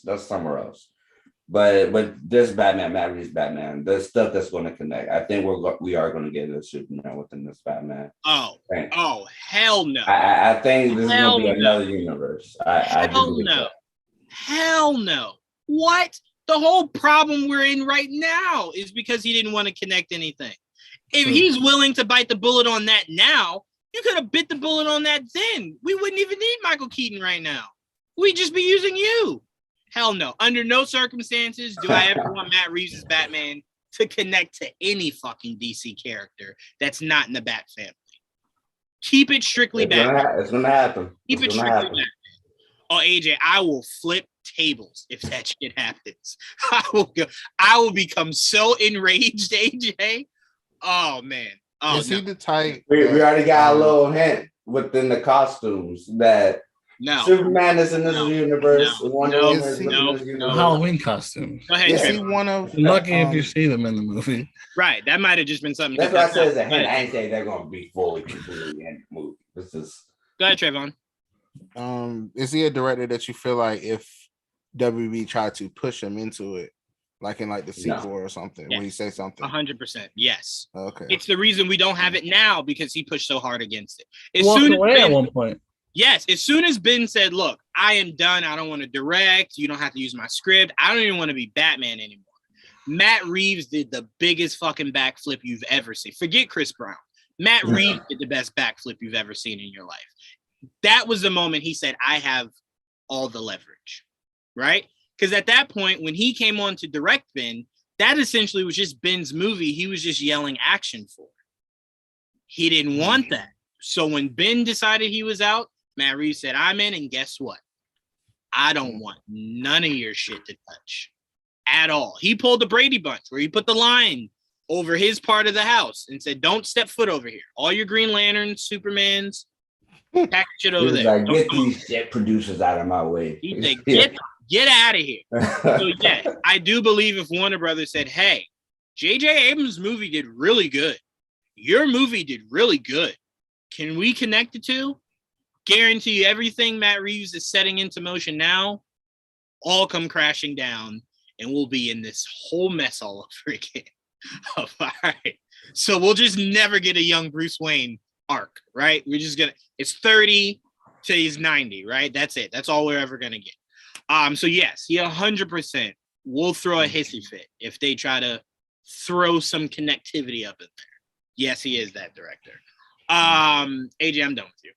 Jamie, what are your thoughts about this? Does that script sound like, damn, that's something I would have wanted to see? Or in your mind, are you just like, that's the past, I'm over it, doesn't matter, whatever? It sounded interesting to me, but I honestly, I feel like I haven't seen a good live action Batman, or I won't say that, like the past ones have been bad or whatever, but I haven't seen a good Batman movie that's been live action in so long that I am perfectly fine with him being the focus for this. And then in the future, if like they want to add new pieces to it, I wouldn't mind that. If that's what Matt Reeves wanted to do, then that's cool. But honestly, I feel like he's, with like the things that we've seen in the trailer so far, he's made like a really full movie with a lot of moving parts, and the connectivity to the DCEU can be something that can be touched upon at a later date. Well, it's not a part of Matt Reeves' Batman at all. So the DCEU Batman now will be Michael Keaton. That's Batman. That's our DC. That's our connected Batman. Right. Matt Reeves' Batman is on a whole nother plane by itself. And what I'm saying is, because that's what he was so vocal about, that he did not want it to connect, I have no aspirations about seeing it connect at any point. Right. You've now set the table. You got to just eat. You know what I'm saying? You got to eat. This is what you ordered. Just eat. You got Batgirl. You got Batman. The possibility, we're now hearing rumors that we're going to get 3 Dick Graysons, 1 in Keaton's world, 1 on Titans, 1 possibly in Matt Reeves's world. So I'm like, if you're moving all these different pieces, don't then at some point just go, you know what? I changed my mind. I want a Superman in my world. And because then I'm like, no, because we wouldn't be in this mess where we have 2 whole worlds working concurrent. You know what I'm saying? Yeah. I agree. I'm like, I guess I misinterpreted what you were saying, but I do agree that if, that's what he wanted, to keep things separately, and it seems like he has a lot planned for this Batman, then that's the right choice, especially with the DCU in general just has a lot to figure out. So if Matt Reeves can build his own Batman universe and he'll have it like properly planned out, then that's probably like the best thing that he can do for Batman right now. Yeah, at this point, You gotta treat what you wanted like the Titanic. You know what I'm saying? You've already steered towards that iceberg. There is no time to steer away now. You just gotta crash into that shit. So you just wanted just Batman. That's all you can explore. Sink. That's it. I pray. You pray, Trayvon, because all the shit I will talk. If that I just hope. That's what I'm saying. Like if they do it, stick to it. I just want to like if they have a plan for his movies, please just stick to it. Don't. Oh, now I want to do this. Please don't do that because it seems like that's what happens. They meddle and then it becomes a mess. I'm with you. Like, and I just now noticed why is Sonic your background? Because earlier there was talk about Pokemon. I thought about Pokemon, and then I was thinking about the video game I'm really excited about. Is this one? And so I don't know. Supposed to be doing a project this year for Sonic. So yo, Trayvon just gave me a whole origin story. All right, before we go to Trayvon, I want to read some of these comments. We also got new footage of Carmine. We're not going to talk about any new footage. Joel does not want to watch any of it, so I'm not talking about any of it. It's like 50 greatness. It was greatness. That's all. Okay, leave it at that. Leave it at that. The man has done a great job avoiding it. Let's not ruin that. Listener Jim, well, that's what we wanted exactly. So why the hell wouldn't they make that Ben? Well, they didn't make that Ben movie because Ben left. So it's really hard. Don't blaming anything but Ben. Blame yourselves for being animals and pushing them away. Fucking asshole. Because they meddle. That's why.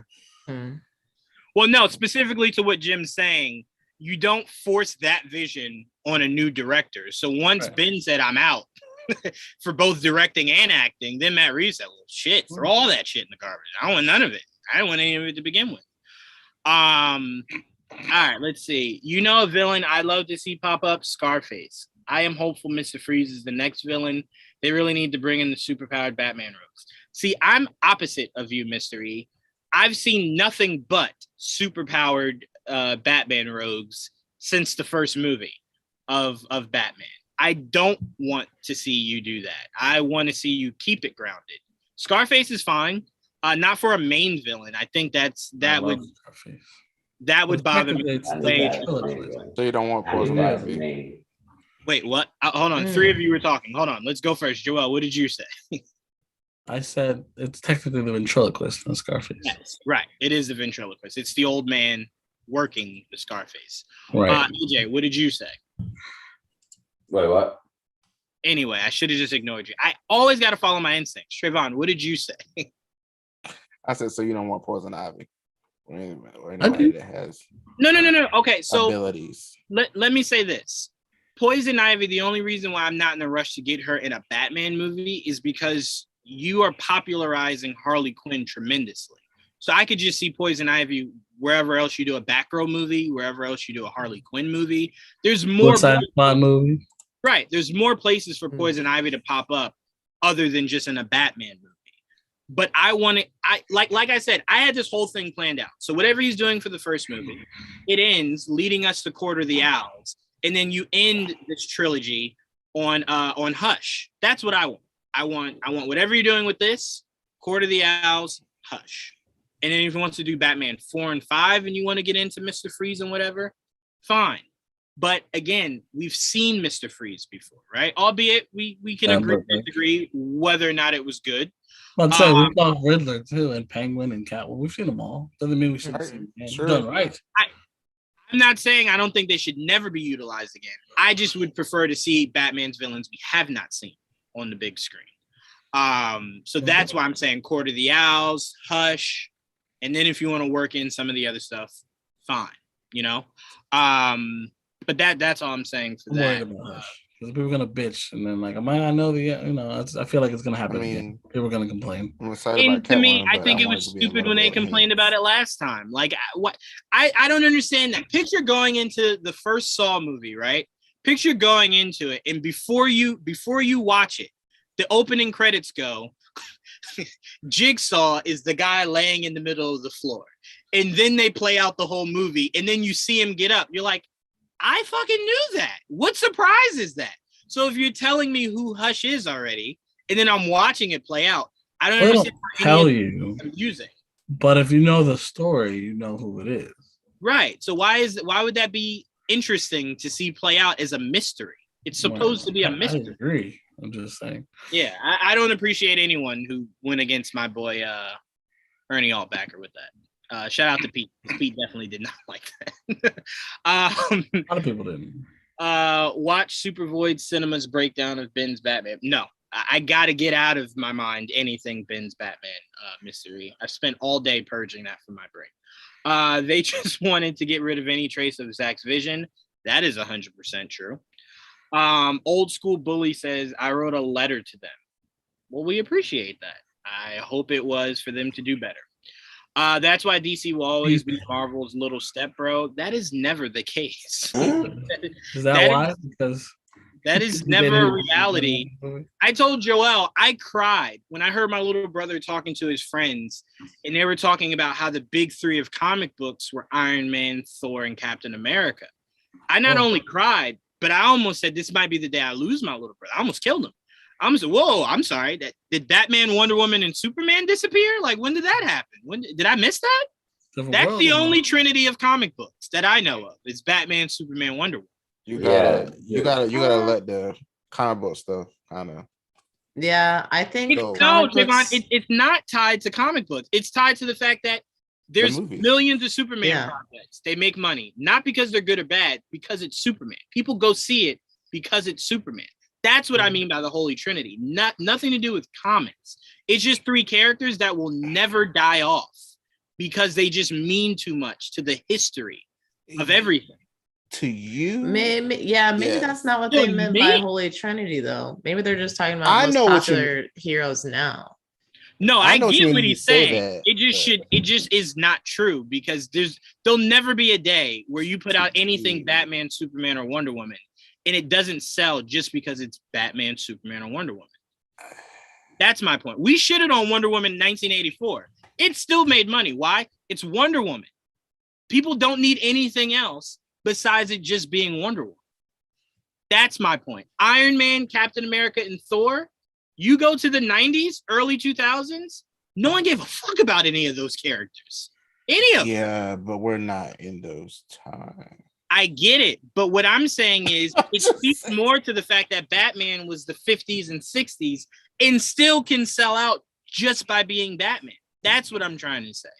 Iron Man, Captain America, and Thor in the movie world have not been around long enough for me to dethrone Batman, Superman, and Wonder Woman. Yeah, I'm not disagreeing with your choices. That's what I'm saying. It's fine. I get it. I get where your Trinity is, but it might not be, everybody's right now. No, but if they didn't read comic books. Well, let's talk majority and minority. Overall, Batman, Superman, and Wonder Woman are still the biggest IP. Yes. More so than Captain America, Iron Man, and Thor. To y'all. Right. No, this is a fact. Number-wise, it is true. The Trinity is Batman, Wonder Woman, Superman. You're just basing it off just one specific. The characters that I rather watch. No, you're dealing with. Oh, okay. No, hold on, AJ. Time out. Now you're talking on a whole nother plane. If you're talking about purely, no. Because you're talking about how you feel. I'm saying factually, those three characters can sell in anything that they do. Anything. Doesn't matter. Animation, comics, toys, whatever. They're that well known. I'm saying if you personally feel as though that's your Holy Trinity, I'm not arguing that. That's how you feel. I'm saying factually, no one in Marvel will ever make, outside of Spider-Man, will ever make more money than Batman and Superman. It just will never happen. It just won't. That's all I'm saying. Factually. Except for One Piece, which One Piece beat out Superman. So okay, we're bringing in anime here, I guess. All right. All right, if we're bringing in anime, we're not comparing. Sure. I mean, we comparing box office. I mean, no, it's just you want to specify generally, right? The general public. If we're going by numbers, factually, Batman, Wonder Woman, Superman are still the biggest IP. See, I think the thing me and Trayvon are on is the fact that Juwan was upset about these kids talking about what was presumably the box office and how superheroes rank in that compared to Juwan's like the entire like comic book sphere. Like that's not what they were talking about at all. If they're whatever they're talking about, it still should not. If they're giving their opinion, sure. Factually stating that they're talking about their opinion. Kids are dumb. Okay, if they're talking factually, that's always my issue. Don't tell me factually Iron Man, Thor, and Captain America are higher. Today, kids if you compare today, still if does you not compare, still does not compare. For kids these days, it is because that they grew up on the MCU. The MCU has been how long now? Since 2008, right? I mean, to me, like not just the kid. Okay, box I'm office 32. Wise, box office wise, yes. That's insane. You can't. That's very insane, Trayvon. Marvel barely had things, and you were just watching Batman. I mean, you like never like DC. That's what that sounds like. That is what that sounds like. That sounds like there's no Zack Snyder, but that's DC. Before there was no DC. Hell, you just tagged me in something of Batman today. What are we talking about right now, Trayvon? I didn't say I hated it. I'm just saying you can't be like, oh, they're lower. They're nothing. That's not how it is right now. That's not how it is. I said that they're not the Trinity. The Trinity is already spoken. We were not talking about the Trinity. What? Trinity of DC, sure. Yes. No, yes, that's what they are. Comic books. We're not talking about. You keep going to comic books. I'm not talking about comic books. These kids are not talking about comic books. What are These kids are not talking about comic books. Forget the kids. These kids are talking about popular characters. Popular characters. Kids. That's what they're talking about. Talking about, Trayvon? Popular characters. Okay. First you're telling me that Batman and Superman are less popular than Iron Man and Thor? Today they might be close. They might be right there. I see what the problem is right here. Jawan, you're talking about strictly comics. Trayvon, you're talking strictly box office wise. Yeah, everything. Overall, I'm saying overall. I'm talking number wise. Everything within our circle. Mm-hmm. Batman, Wonder Woman, Superman are still the biggest characters. They're still the biggest IP out All there. I'm saying is Iron Man was one of Marvel's largest box office hits, right? You want to know something cute about that? You know what was right next to it? The Dark Knight. Why? Didn't need all the bells and whistles. It was just Batman. That was it. Just off of being Batman. That was all it needed. That was it. Marvel had to build up. I'll argue it was the Joker, but sure. It's still part of Batman. Last time I checked, you only get the Joker because he was introduced. The Joker Batman, right? The Joker isn't his own sole property. He's in Batman. Should have been in that movie. Wasn't that movie? Yeah. Well, again, like I said, let's see what listener Jim's saying here. Mr. E saying, but they were terrible though. LOL. Ice Machine Doofus, overacting seductress, and green hairless Sasquatch. Yeah, they could be so much better. Again, Bane was green, wasn't he? He was green. I am because remember he was. They were using poison ivy to fuel him. Yeah, I'm not saying these characters should never be seen again. I'm saying for a trilogy, it should be something relatively new that we haven't seen before. And I get it. This first movie is introducing everyone we've seen very recently in just Gotham. I don't agree with it. It looks beautiful, but I wouldn't have gone that route. I would have, again, just started it more grounded in just other people. It's a enormous rogues gallery this man has. I would have gone with something newer, is what I'm saying. But yes, I will not argue that. Oh man, God, Val Kilmer and George Clooney. God bless you both.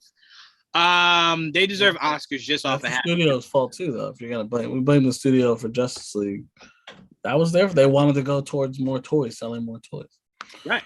Yeah. And apparently putting nipples on someone is to sell toys. Well, they went. Well, he knew the I'm gonna post that again. And, even though I didn't like the movies as much as the Keaton movies. That's kind of what he was told to do. And at the same time, that's probably all he knew was the 60s Batman. You know what I mean? Right. Yeah. God bless him. Goodness gracious. Great I know that DC is huge for me, but as far as superhero movies, Marvel is on top. Oh, yeah, for sure. I totally agree with you on that point that DC Big Three is top. But these days, with people only introducing to characters are movies. Sure. Yeah, that's fair. Again, that I understand exactly what you and Trayvon are saying. It's sad because like we grew up with these characters and you're like, we know better. And if you follow the DC characters in other mediums, you know how good they are. So it sucks. VVS, all those movies should have done crazy, but they didn't, and that's the problem. Yeah, they tried. So they relied on the IP so much that they fucked up, and they're like it didn't ruined work. it. But see, I'm out. But Joel, I love what you said, and Trayvon, and then we're gonna move on. But I love what Joel said because I could attribute it on the flip side to what you were saying to me. Because those movies did so badly, not necessarily money-wise, but, you know, through word of mouth, you know, whether it's media, whatever, because they did so poorly. It was all bad mouth. Because they did so poorly, right? Yes. You have people that believe that those characters are lesser than the characters on the other side that are making so much money. Yeah. But that's my point to you. You're going dollars and cents. I'm going pure popularity. I'm going enjoyment too sometimes. Let me just say, no, that's fair. But again, you're taking it personally. Okay. I'm saying there is a reason why we're about to have possible 4 Supermen at one time, right? It's only because of how popular the character is. They know people will watch all 4 of them, all 3 of them, all 2 of them, however many they put out. Same with Batman. It's hell. It's why people went out just to go see the Joker. Being attached to Batman makes you that much more popular, right? That's all I'm saying. That's all I'm saying. That outside of just personal feelings, those characters will never be topped. Again, outside of like a Spider-Man or freaking AJ in One Piece. But outside of that, they are the most recognizable character. You could go to Russia and say Batman, they know exactly who you're talking about. You go to Russia and say Ant-Man. What? Huh? I don't know what you're talking about. You can't do that, what you just did. Why you jump to Ant-Man? See, that's the thing. Why not? You're saying we're talking about Captain America, Iron No. Okay, let's go there. America, Iron Man, and Thor. You know what? You're absolutely right. You go over to Russia and ask them about the liberty of America and Captain America and see what answer you get from Russia. Well, I'm glad Warner Brothers learned their lesson after Batman and Robin and not mess with it. Mystery, I feel like you're giving a lot of shots to Warner Brothers that I kind of feel is unnecessary. Relax. They did learn their lesson. They stopped making everybody 60 years old. You know, Robin 60 years old and Batman 60 years old. You know, just house of grown men. Yeah, just house of grown men. Movie again soon. I don't understand how you do it, but I love you. I love that movie. Nonetheless, Trayvon. I love that movie. I threw up. Don't tag me and stuff like that again. I threw up with it. I was like, he's ignoring my tweet. Absolutely not. Like, yeah. Let me go ahead and at you. Yeah, I was trying my best. I posted it for you. I know you did. That's why I ignored it. Fucking open my eyes, look at just ass. Like, what am I looking at right now? Thanks. Yeah, that was the movie shot back in the day. That's DC's ass exactly, right there. Exactly. My goodness gracious, I had no interest in that. Both movies did it, right? Yes. Yeah, they did. I don't even remember in the post that you sent me, Alicia Silverstone. That would have been the one that I would have been accepting to. You just gave me Clooney and what's his name? I gave you the ones that I like. Kilmer. Yeah. Don't do that again. Yeah, don't do that again. That's the easiest way to get you to fly. Like, if it's all asses, I can't wait for the the naked shot or something in Batman or something. He gonna give us something in there. There's gonna be some kind of weird, shadow of Batman. Some kind of nudity. Some kind of nudity in there. You be mad at that too. Lord. See, this is why Trayvon doesn't appreciate DC because they don't just randomly have nakedness enough for Trayvon. That's why. Yes, they did. Yeah, they got Aquaman. What you talking about? Aquaman was naked? Did I miss that? I don't know. He wasn't naked, but like it was enough. It was enough for me. I'm like, where Jamie watching her movies at? Listen, I just got one image, close my eyes, I got all I need. Leave it to the imagination. All the pros do that. That submarine right there, the submarine at the beginning. That's funny. Perfection. Jamie did not just say I closed my eyes. That was good enough. Wow. Robert Okay. Pattinson definitely has a shirtless scene in the movie that we saw, right? Somebody turn on the fan in Jamie's room. Cool her down a bit. Relax. Goodness gracious. Listen, Mama. It's sad a new fan of superhero movies will get swallowed up by the Marvel sexy and polish. Now, I don't think it's a problem. I don't think it's a problem at all. I mean, hold on now. If anything, it's not an indictment. It's just I'm just upset that kids today are coming up in a time where it's so lopsided, right? It's just tremendously like at least in the 90s, right? Towards the end of the 90s, you can go, well, you had those Batman movies, right? You got Spider-Man. Now you're getting Fantastic Four and X-Men and Ghost Rider and Blade and all that stuff. And then you're getting your Superman movies here and there. But now it's just so lopsided that it's like, all right, Marvel, I get it, one straight line. In DC, it's like it's all over the fucking place. I don't know what to pay attention to. So I'm just very everything. sad that it's so lopsided. Okay, Trayvon, I understood. The hammer hit home. I understood. Okay, we get it. Marvel is doing very good right now. Stuck to their guns. It's like the meme. I think I downloaded the wrong Aquaman movie. Jamie definitely. I don't know what Aquaman movie. I'm with Jamie right now. Okay, listen. at the beginning of the movie, they start off hot. What you mean? He just had his shirt off. What was that? Is that what you're talking about? Yes. Mhm. Yes. Oh, okay. All right. Because y'all making it sound like he came out of the waterfall butt ass naked. No, I didn't might as see well that. been shit. I ain't about the skin tight outfits that you wear, like, you know. Might as well been.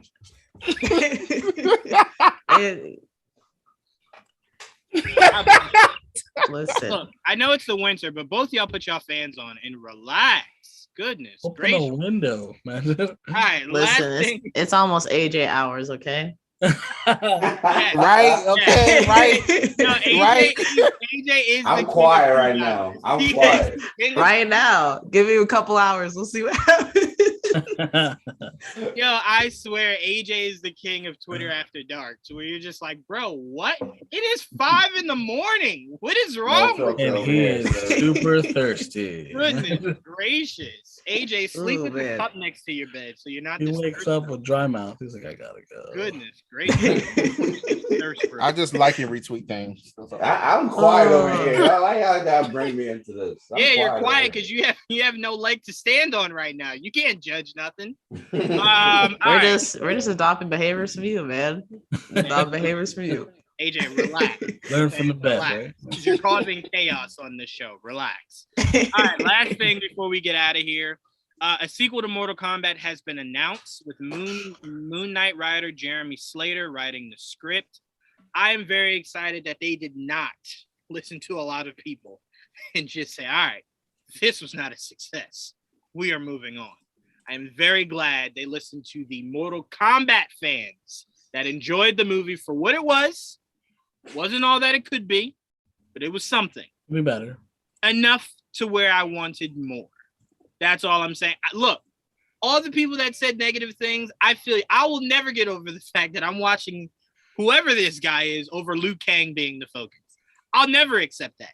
Ever watching these Louis movies. Tan. It's fine. I love Louis Tan. No, I'm out. My issue is not with Louis Tan as an actor. My I issue know, is with his the character. being in the forefront. Mhm. What messes me up is the fact they put like the best 10 minutes of the movie on YouTube before it came out. They Like, really what did, was that? What was that? They were like, Watch hey, it right now. they were like, hey, come watch this movie. Look at the potential. We fell for it. We were like, Yeah. oh, hell yeah. Oh my gosh. Right after that, was the movie genius. went downhill. Movie was just like, well, that was all we had. Gotcha, though. You watched it. I gotta see Louis Tan. That was fine. Yeah, they suckered us. That was a lot. Yeah, I he was think, cool, but I don't know. I think a lot of my favorite parts were probably sprinkled in there, and then obviously Johnny at the end. The mention of Johnny was just like, okay, all right, we're on the right track here. Okay, I'm hyped. But I'm gonna be honest with you. I'm very excited for this. But honestly, all I want is Baracus. That's all. Baraka. You can't. I call him Baracus, Joel. Baracus. He is Baracus. At first, I was like, That's "What? Wait, is more there than somebody one. else? Baracus. Is that a different That's character?" what I call more than one. That's what I call more you than didn't know one. how to pronounce Greek his name as a Baracus? kid. Yeah, Baracus. B.A. Baracus. That's exact. The A team. Oh, I didn't know you wanted Mr. Yeah, T. I wanted the My A bad. team in Mortal Kombat. I thought you I meant want to Baraka. see how My many bad. people he pities. Anyway, My bad. I mean, there's not much they could do to make this Mortal Kombat world any worse. So whatever they want to do for the second one, put Johnny in it. You got me. I'm sold. Especially if you cast the Miz. I now can't get that out of my head. I want the Miz as Johnny. So outside or Chris Pratt. Chris Pratt would be a really cool Johnny. I would like Chris Pratt. No. Oh my God. Was Chris Pratt? Sick of his name being attached to everything. Sick of it. No more. What else He is got Chris enough Pratt roles. in? He got He's enough roles. Mario. Mostly Enough voice roles. acting. Mario man, this all year. of a He's sudden. also Garfield. Just stop. He's gonna That's Garfield. voice acting. I What don't are we care. talking about? Too many roles. You're not gonna see him. You're probably not even Okay. gonna recognize his voice. He's I getting will. No, old. you probably won't. Bro, I did not think Bradley Cooper was the voice of Rocket till I saw him recording for Rocket and said, oh shit. I didn't believe the credits. It sounds nothing like Bradley Cooper. Do you remember that day when they announced that he was voice acting? They announced it was the same day they announced Ben Affleck was Batman. It was the same day. It was the same What? day. Really? It was. I didn't know where up was, where down. I'm like, Ben Affleck is Batman. What? Yeah, I remember it because they overshadowed it like a motherfucker. Like, oops. Sure did. It sure did. Mainly because people were just like, well, I know the actor. I don't know what this thing is. He's voicing. Yeah, what's a rocket? What is this thing? But yeah, I'll never forget the day Ben was casted. I questioned everything, just everything about life. Like, why? Interesting. Wow. It was so out of left field. I wasn't expecting it at all. It was just weird. You know what? Nothing will be as weird as hearing Robert Pattinson's name. I had a in feeling the running for Batman. I knew in But that February. Ben one was. Oof. Remember I showed you? No, I remember. I'm back in January, February that year. I remember that, and it took a long while for that pill to be swallowed. I was just like, nah, I can't. Gotta think, I remember obviously Buff before Rider. he was canceled, I remember saying, but like John Hamm is available, Armie Hammer is available. Why are we going Robert? Remember that? Why? False And then hope. Nicholas Hoult was the name, and I'm like, that's even worse. Like, what? Anyway, I'm very excited that Mortal Kombat got greenlit for a sequel. I cannot wait. Again, I still want the game to be a tie-in to the movie. I'm still hoping that that's a possibility. I want it. Excuse me, Jamie. As a resident gamer, how excited are you that gaming movies are getting a lot more love than ever before? I don't know if excited is the right word. I think more so cautiously optimistic. I think that's more correct. Also see a mystery say gotta go. Thanks for coming. All right, thank you, Mystery. Yes, sir. My thing is, and it's not just with video games, but video games definitely suffer a lot for this when they are converted to movies and possibly in the series. We don't know what Halo's going to do. Hopefully it's good. But they just seem to reiterate the same stories that we played. And that it is going to be so tough to match up to something where we actually get to interact and like feel these actions that the character is going through versus like watching somebody do it and like compressing that story into like an hour, 2 hour, maybe up to like borderline 3 hour experience. Uncharted, I don't even know if optimistic is the right word. I'm like neutral at this point. A lot of the first trailer that I saw, it seemed they were pandering to a lot of the scenes that were in previous Uncharted's, like 1, 2, and 3, which after thinking about it for a moment, I was like, that doesn't make sense because it's supposed to be young Nathan Drake. So why would he be doing what older Nathan Drake did? Mortal Kombat, I think I think they really do have a chance for success in Mortal Kombat because the fight scene in the first 10 minutes was so good. They just need to apply that to the rest of the movie and give us some characters that we feel emotional ties to instead of like, I don't even remember the main character's name, but not saying he was a bad actor. Cole, yeah, Cole. Not saying he was a bad actor that like his character didn't contribute anything to the story, but it was like there was all these other characters that we felt a connection to that we either like made in a video game, we've gotten beaten by in a video game, or somebody that we just enjoy the lore of. And then we get attached to this guy who his story, it made me hard to kind of, it made it hard for me to feel for him until his family, something ends up happening to his family. For those who haven't seen the movie, I won't say. It's been a long time. I won't say. No, sure. Well, so his family gets kidnapped by a scorpion. Or not scorpion, by Sub-Zero. And I was thinking like, oh, like if Sub-Zero kills his family, it'll be like an echo to what happened to Scorpion. And then like maybe he'll unlock some like super cool power and we'll at least get to see that at the end of the movie. But then that doesn't even happen. And they pull him out as freaking popsicles and they're just fine. And not saying I wanted his family to die, but I'm like, that would have been a great motivator to do something cool. Yeah, you can't steal Trayvon's stick. Relax. Trayvon has a hold of that. You can't do that too, Jamie. I'll sue you. But, He will sue you. It's copyright. Listen, I'm not. You got that. But I think like if you're gonna go for a video game franchise and create a movie or a series out of it, you either need to do something that's contributing to the current lore and like explore some characters that we haven't seen already, or try to start something different in the universe. I think it's kind of like Star Wars, like with the Mandalorian and with Boba Fett. Like we're exploring stories that are peripheral to like these main movies that we've been watching for years. Like they need to do the same thing with movies, with video game movies. So long-winded answer to your question, cautiously optimistic. I will be watching Mortal Kombat 2. I feel like they'll probably do a better job with it. Yes.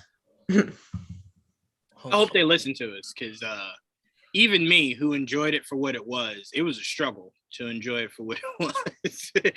There are so many things I'm just like, oh, I don't like that. Oh, no, I don't like that either. Oh, that's really bad. Why did you do that? And Liu Kang just being so far in the background was just like, that's just the yeah. whole Oh my! They did Liu Kang dirty. They did Kung Lao dirty. Bro, and let me say this, Jamie. I never really cared for Kung Lao. It wasn't until Joel got me hooked on that character that I was just like, okay, I can't wait. And then you see what happens to him, and you're just like, oh, that's fucked up. Oh. Yeah. No, I'm like, I swear the first question I had was Joel the only fan of this character? Like they did him so dirty as if they were just like, no one gives a fuck about this guy. Like, just kill him. Who cares? And like they didn't even do the tournament in the movie. Like I was thinking this movie was just going to be the tournament. It being like the build up to the tournament is like okay, I guess, but it needed to be compelling for me. Like at this point, I'm like, I'd rather just see the damn tournament. Like, what am I watching right now? Of course, he would break the rules, though. That's what I thought. Yeah, I like that. Yeah. Now, I don't like what the animated movies are doing, where the tournaments are gone, and it's just like, I'm sorry, what?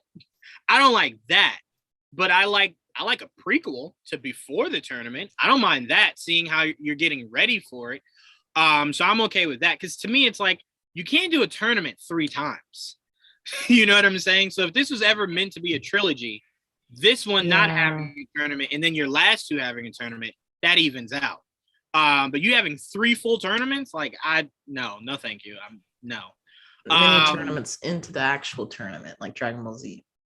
Oh, that's what this was. This was your mini tournament. It's all. This is, hey, you die. Yeah.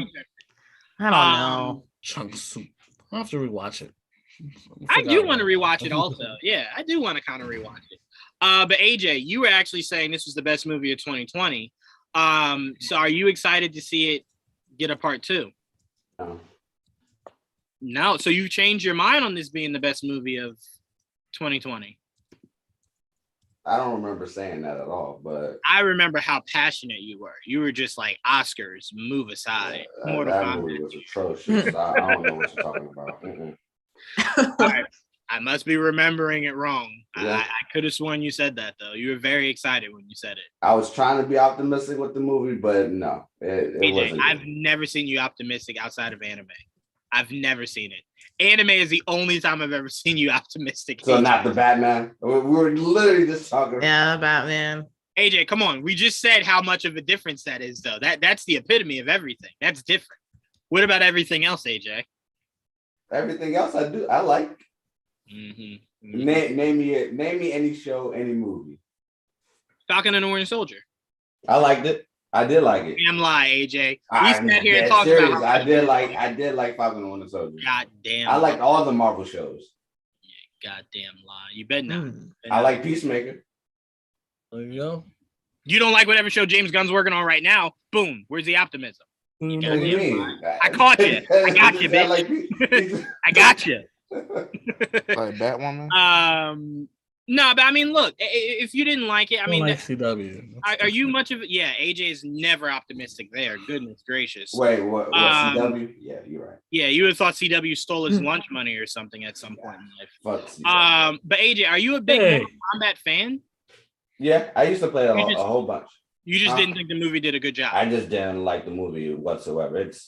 Most of the criticisms y'all have, I had the same criticism. Was it better than the previous ones?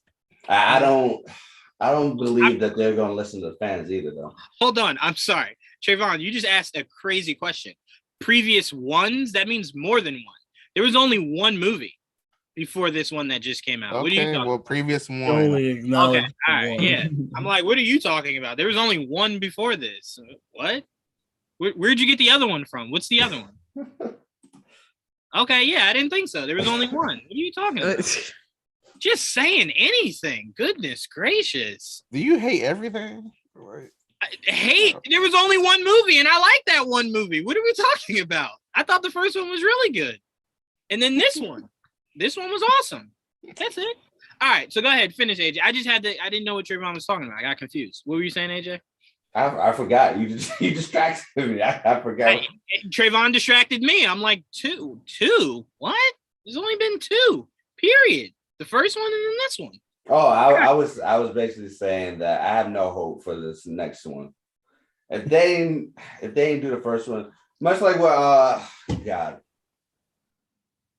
You guys were talking about the 10-minute scene, which was really good. I actually did like that first part, that 10-minute scene. That was on YouTube. If they did more of that, I would have been happy. But it's just they just like, hey, let's just switch over to something else. It was Mortal Kombat without being Mortal Kombat. It was like, okay, cool. Yeah, they did strip a lot of the good parts in one movie. And it was just like, oof. I don't know if you're gonna leave for everything else. You just stripped so much here. Like what? Yeah, damn. But I do find it funny in the same sentence of saying how optimistic you were. You said you had no faith. I do love that. Trayvon, now that you have the correct amount of Mortal Kombat movies in your head, are you excited? Are you excited for us to see a third Mortal Kombat movie? I'm excited because I thought the movie was a lot of fun.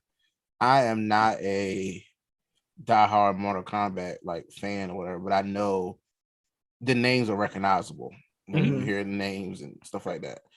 So I thought, I was excited about the movie just because it's Mortal Kombat, it's fighting, it's killing and all that. Cool. But then I was happier about the people that's in it. So, and all three of those people are still alive. So I was just like, I'm excited for the second one. Louis Tan, Ludi Lin, and Mekhi Brooks. So those are three that I was really excited for to be in it. So I'm excited they're in the next one. So that's they survived. Yeah. They live to they're not in it. I might not be excited. But they're so yeah. But yeah. We see how powerful the love of Trayvon is. That he just said, "Fuck everybody else. You protect those three." Correct. They make it out of this movie. Outside of Mortal Kombat, when is Warrior coming back out? I need the next season of Warrior coming back. AJ, why would you say that? It was renewed. I mean, it's renewed, so I mean, we still haven't have a confirmation. AJ, do you know how long it took me to stop talking about Andrew Koji? Now you got me talking about Andrew Koji. At least it didn't get canceled. At least it didn't get canceled. That's what they were worried about. Now you're gonna make me pop in Snake Eyes. So. Do you think I wanted to watch that on a Thursday night? Now I gotta go watch Snake Eyes. Terrible. Snake Eyes was god awful. It was not. Guess who was it? Andrew Koji wasn't. Andrew, yeah, you're right. That was the one redeeming quality of the movie. Yeah, but overall, the movie was terrible. Mid. Fucking love Andrew Koji. Now I gotta go watch Warrior again. God damn you, AJ. Oh, Joel, how excited are you that we're getting a third Mortal Kombat movie in total, but a sequel to 2020's Mortal Kombat? I'm very happy. That took a lot. He had to go all the way back. I know. He meditated for a moment.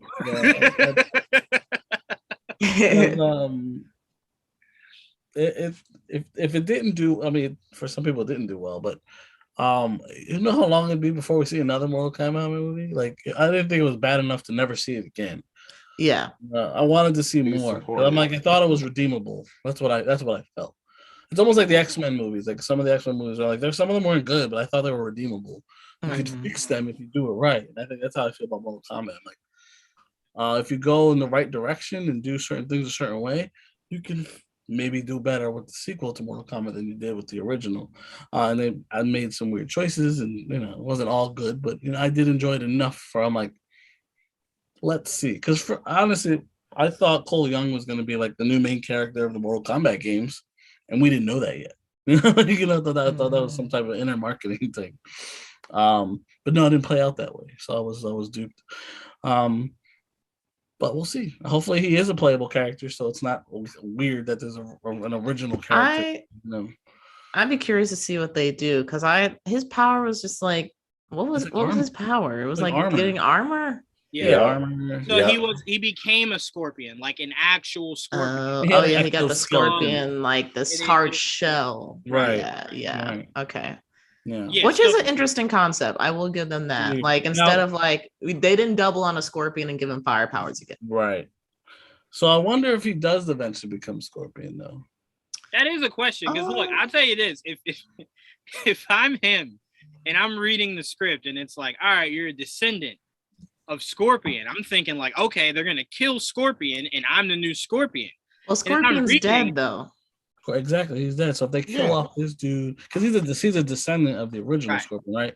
So if they kill him off, if he becomes like at the end, well, maybe not this movie, but in the third movie, if they make a third movie, he becomes Scorpion. Like we know, Sub-Zero's dead. His brother's gonna probably become Sub-Zero, and he'll probably become Cybot. Blah blah blah blah blah. You know what I mean? So like, if it goes in that direction, I'm cool with that. You know, you got to be clever with the writing. You drag, you'll pull me in. It can't be what you like expect, I guess. You know. Yeah, that's what I'm saying. Like, you can't. Like, I don't think it's bad to follow some of the video games blueprints, but we've all seen those stories before. You have to do something different. To me, I think you can use, like, to me, video games usually have big shock and awe moments, right? Like, whether it's Uncharted and flying and falling out of a plane. You can use that. You could use those templates, but your story overall should be different. I shouldn't feel like I'm just watching the video game literally just play out on the big screen. But those big moments, I do want to see you utilize in your movies. And Mortal Kombat has such a great backstory. You know what I mean? There's so much lore there that you can like juice if they do it right. It's not, they're not doing it 100% right yet. And then because it doesn't do well, you never get to see it. You know what I mean? So that's what sucks. It did well. It did well enough, obviously. Streaming, it did well enough to pass. Hopefully, like, it can do even better, and we can maybe get a series and like branch. You need to branch off. There's money to be made in Mortal Kombat if you do it right. You know, there's a lot of different ways you can go. And honestly, you saying that makes way more sense if you had started it as a series where it's a series. You know what? Perfect way that you could have started this, Joel. You remember how Earth's Mightiest Heroes started? To where each of the Avengers had their own little episode, and then you brought them together, and then you just branched into the overarching story. If you had done that, so we got more from Liu Kang, we got more from Raiden, we got more from Cole and everybody else, and then you bring the movie together, I think that would have hit a lot more because you could have touched on all those other cool elements of those individual characters before bringing them all together and telling them go fuck yourself because Cole's here, you know. So that would have been awesome. But all right, so listener Jim had this question, and I know how passionate you feel, Joel, about this, and apparently Jamie. So this is our last question, and we're getting out of here. Why can't they make a good Dragon Ball Z movie? Because I know you, Joel. We've talked about this at nauseam. Can now. I thought they could have been, but you just can't ignore everything. They ignored everything in Evolution. The man was going to school. The man was white. Like there was just so much about them. They won't do that now. Just like they wouldn't do that now. They won't do or that they're now. more likely not to do it now. Yeah, more than I'll say that. I won't definitively say they won't do it now until I see what the next Scarlett Johansson role is. After I see that, then I'll know better. But it falls on the same reason that people didn't get comic book movies right and are still fucking up on video game movies. You're not getting the right people behind it. It's all for money. The story's not done right. And you don't think the division is not there.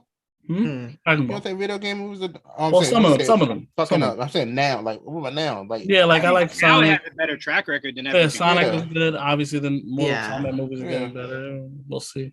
But look at Uncharted. Like it's almost Uncharted. But it's not exactly Uncharted. It's trying to convince you so like it looks like that it is. Well, to be fair, Trayvon, to the point Joel's making, I don't think he's saying he thinks it's going to be bad. I think he's saying it's just such a weird way to attack it that, like Jamie said, you're taking all the adventures he did when he not adventures. I'm sorry, all the big moments, whether it's falling out of the plane or whatnot. Those are all the stuff that he did when he was older. Yeah. So if you're attacking all this when he's young, are you just going to end it with him being young? Like, what are you going to do when he gets older? Yeah, you know, because they're not making more games for you to have more of a template of more story to go. Like we just heard The Rock was going to do a video game movie. I'm like waiting to hear what movie this is. Yeah. What is it? Oh, I stay away from it because I don't know much about it. I mean, it's just Tom Holland to me. So.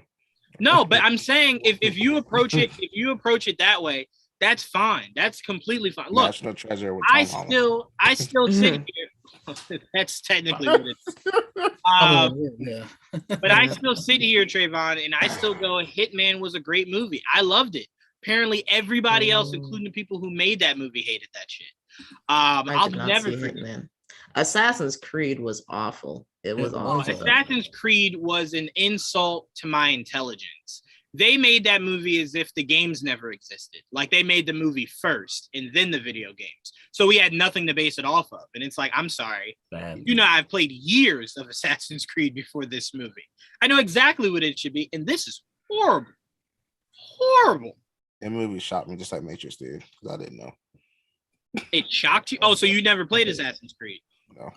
Wow. I had no idea. That was one of the like Matrix when I watched it, I was like, this they're what? Yeah, I wish I was that lucky. I wish I went to Assassin's Creed not knowing anything. Yeah, that would have changed the experience for me completely. 100%. I know my mom, she doesn't play Assassin's Creed, and she was like, "Yeah, that was a bad movie." So sometimes you just get the feeling. You just get the feeling. That shit. You just know it in your gut. Like something wasn't right about that. I know people that never played Max Payne that left that movie and was just like, "What was that?" I'm like, I don't know. Oh, I've never seen Max Payne. Oh, God bless you. Don't ever do it. You know what? Let me say this, Jamie. Let me tell you why you shouldn't watch Max Payne. Do you plan on seeing Uncharted? I guess that's why you shouldn't see Max Payne. Because from that day, I never forgave Mark Wahlberg ever. I still to this day don't. I still to this day don't. I will never forgive him for that piece of shit movie he put out. Mila Kunis was the only saving grace. Oh God, Mila Kunis. Anyway, I don't think, to answer your question, listener Jim, they can make a successful Dragon Ball Z movie because I don't believe a studio is willing to step back enough to allow whoever the writers and directors are to just make a. I actually do have a suggestion on that one. Go ahead, AJ. I think Apple TV should do it. Like, I mean, Apple TV. as long as they're willing to work with me, I will be glad to do it. What? You took a break like it was a mic drop. Okay, continue. Why? I believe Apple TV does let their directors and writers do what they need to do to make a good product.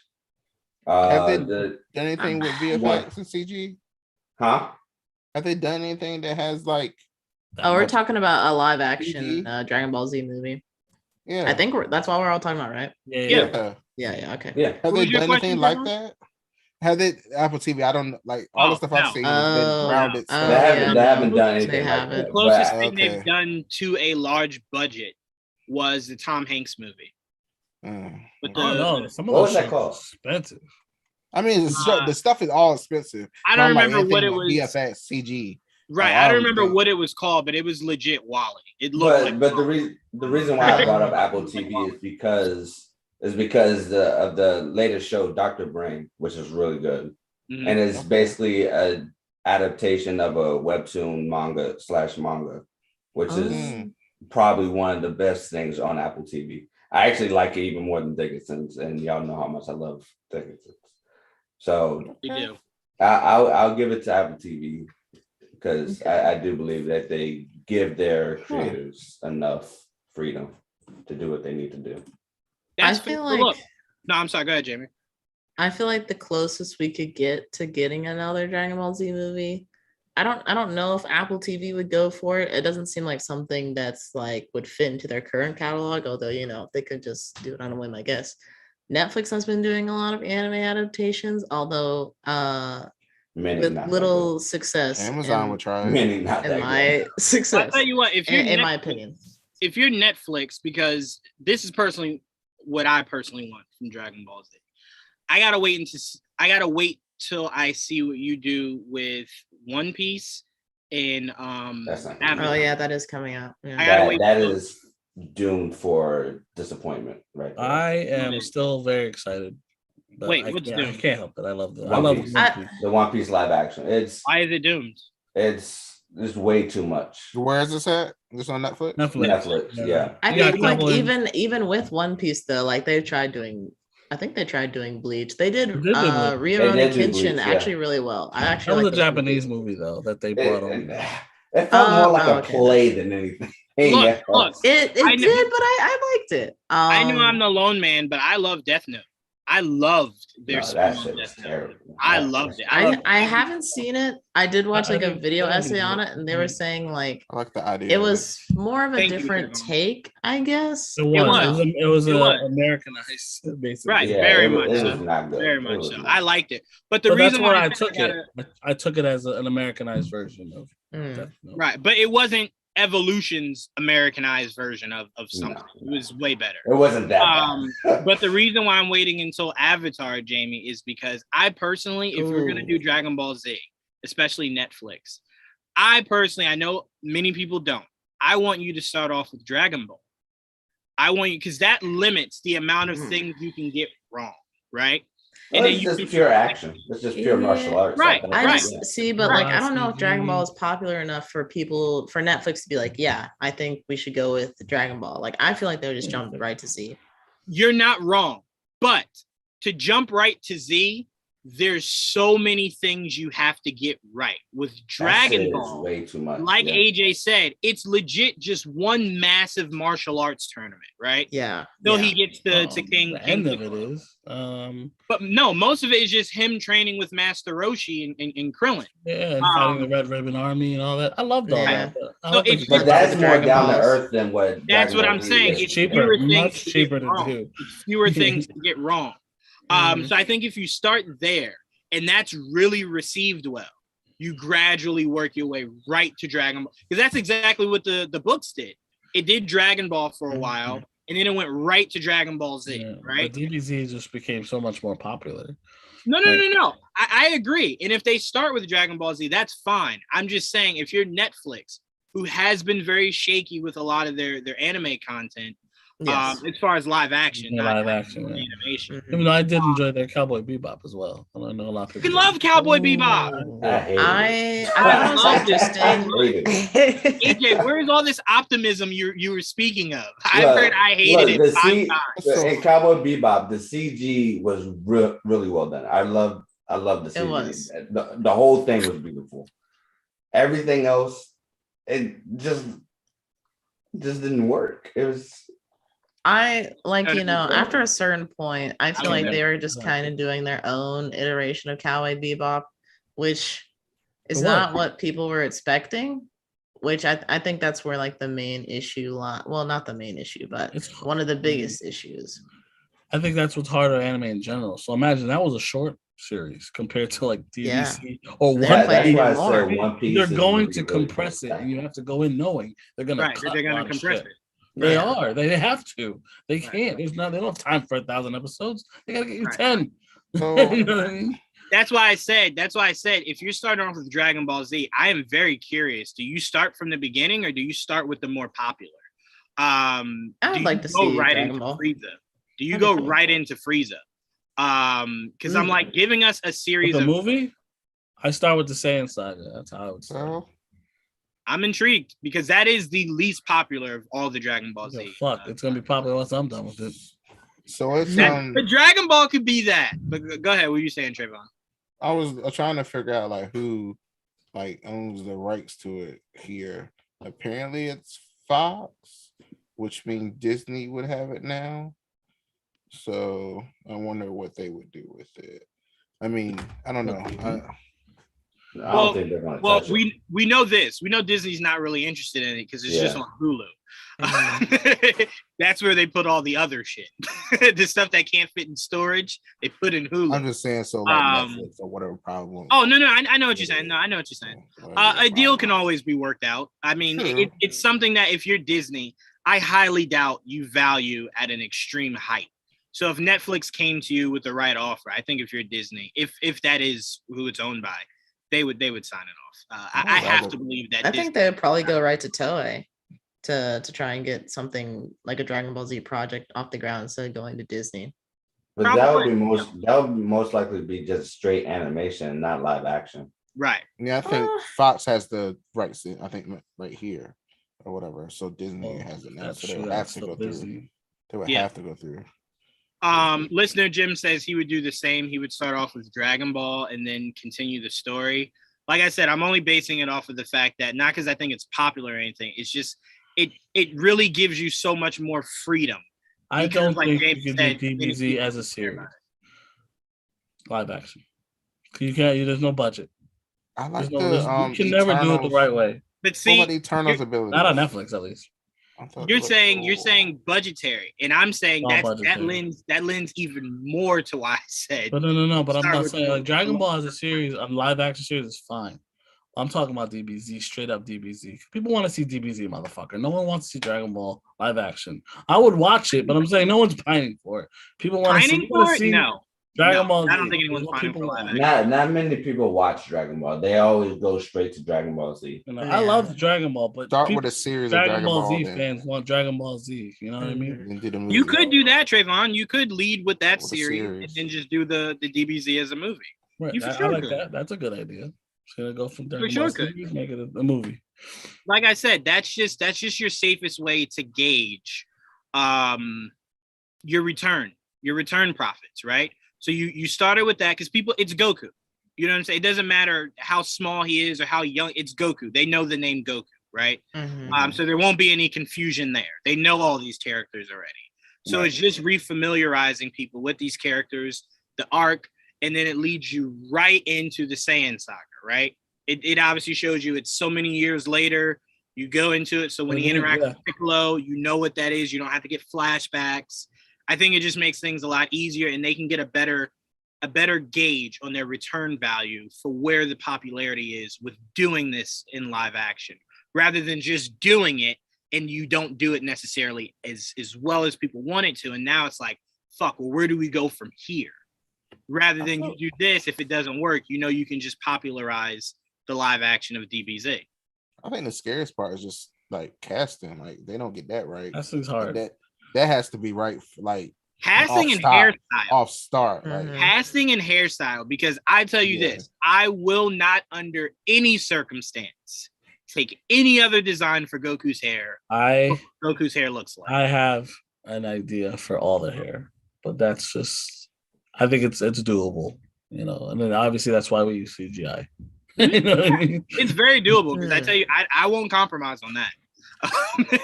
The man's hair is too unique for me to go, nah, he just has a low fade. What? Yeah, I think I'm like comparing Captain Marvel binary mode and Eternals the way their powers work.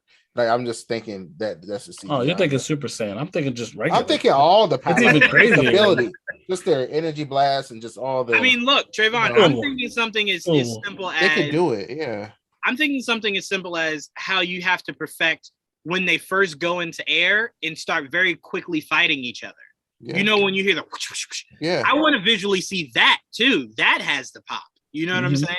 So I'm like, there's a lot of intricacies that have to pop. Man of Steel did that well. Like, I don't know. I'm just thinking of Man of Steel had a lot of moments where you could take like that. Yeah, I don't think none of that's the buildings and all that. I don't think any of that's the issue because it's already been proven that it can be done. My thing is the toughest thing is how the world is going to be believable. That's the problem with One Piece too. Yeah, it's like and with Cowboy Bebop. Cowboy Bebop, that was a little no, but Cowboy Bebop could be easy. I felt the reason why I was so disappointed with Cowboy Bebop is because that's the one franchise that can be easily integrated into live action. But when you get into like One Piece and Dragon Ball Z, the world is harder to develop and grow into because it has so many species and so many environments and so many abilities to develop. That's why I think like only reason I say Cowboy Bebop is because anime is inherently like kind of a goofy medium. Like you're gonna see characters do zany crazy things that people won't be able to do in real life. Like the meme of Ein like hopping in place because Ein like got hop was like high off of something. I can't remember the exact scene, but like hopped up on something. Like you can't have that. You can't have a dog do that in real life unless you just like replace it, make it CG, and that's not the budget they were working. But you can't because it's already been proven that you can do it with the dog or any animal for that matter. I'm not saying they couldn't do it. I'm just saying that I think the goofiness that they're trying to bake back into live action is what's turning a lot of people and myself off from like the live action because we're not expecting that when we see like actual people on our screens. Like a cartoon, like they're gonna do something crazy or goofy just because it's a cartoon. But with live action, I think live action is too limited. Taika can do it. See, but I say this: I think if you're an anime fan, you kind of have to learn the medium that comic book fans learned, right? So you read, I tell you guys this all the time. Whenever I watch those Snyder movies, right? I'm used to Superman always being surrounded by a sun and it's bright. Flash, it's bright, right? Aquaman, it's never this dark.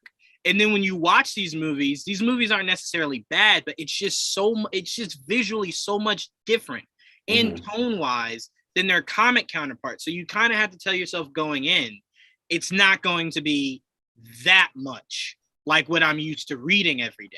They're going to change things, tweak things, make things look different, make him act a little different. It's just the first thing everyone said when Ezra's Flash came out was, that's Wally. That's not Barry. That's you're Wally up and down, So you kind of have to, in your mind, suspend your belief that now Barry is this overly kind of goofy kind of guy, right? And when you do that, you can accept it.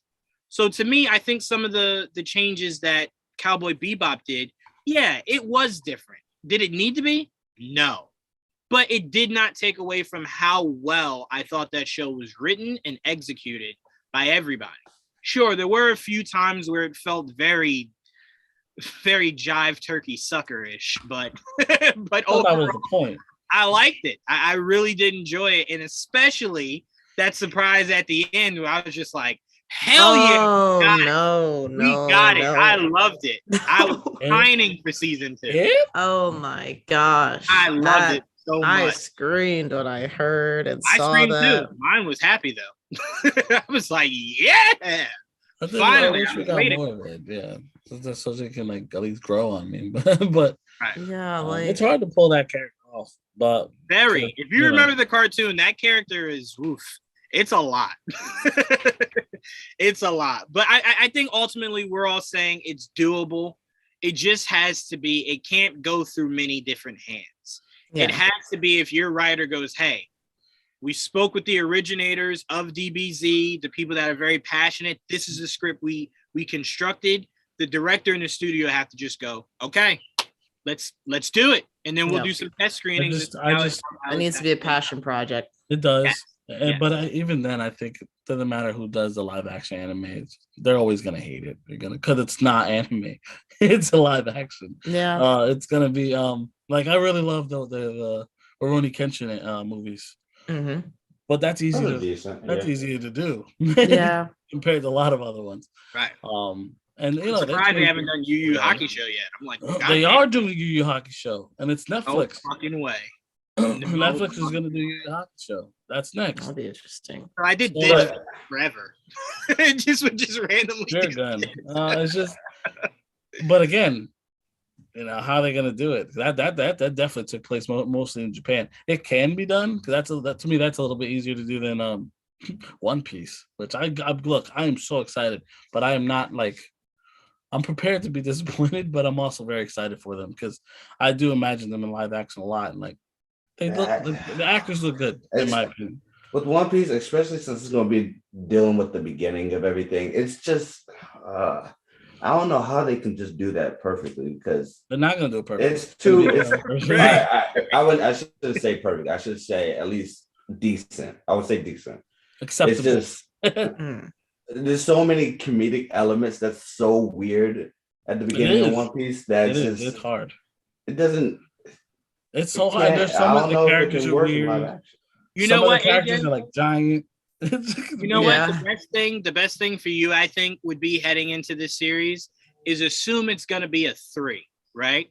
Assume it's going to be a 3, and then allow it room to improve, right? So you're already going, I know they're probably going to change this, because you're an actual One Piece fan. You actually know it, so you can expect what it will be different. Just put that in your head, and then when you get to it, you're like, okay, I knew they would change this. I knew they would change that. It's not super drastic, you know? Right. The one thing they just need to get right is the difference in ability. That's the one thing they need to get right. Yeah, I just want to see how they do homie with the swords. That's not as worried about it. That's what I'm more worried about Luffy's power. That's going to be weird too.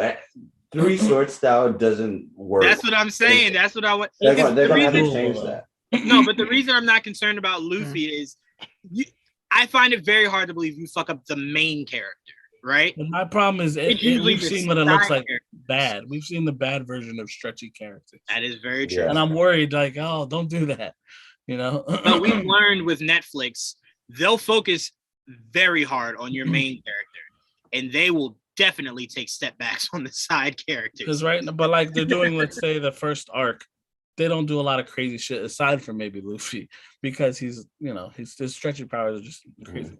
Right. But like 3 sword styles doable. Fucking Sanji and his kicking, it doesn't do nothing really, really crazy in the beginning.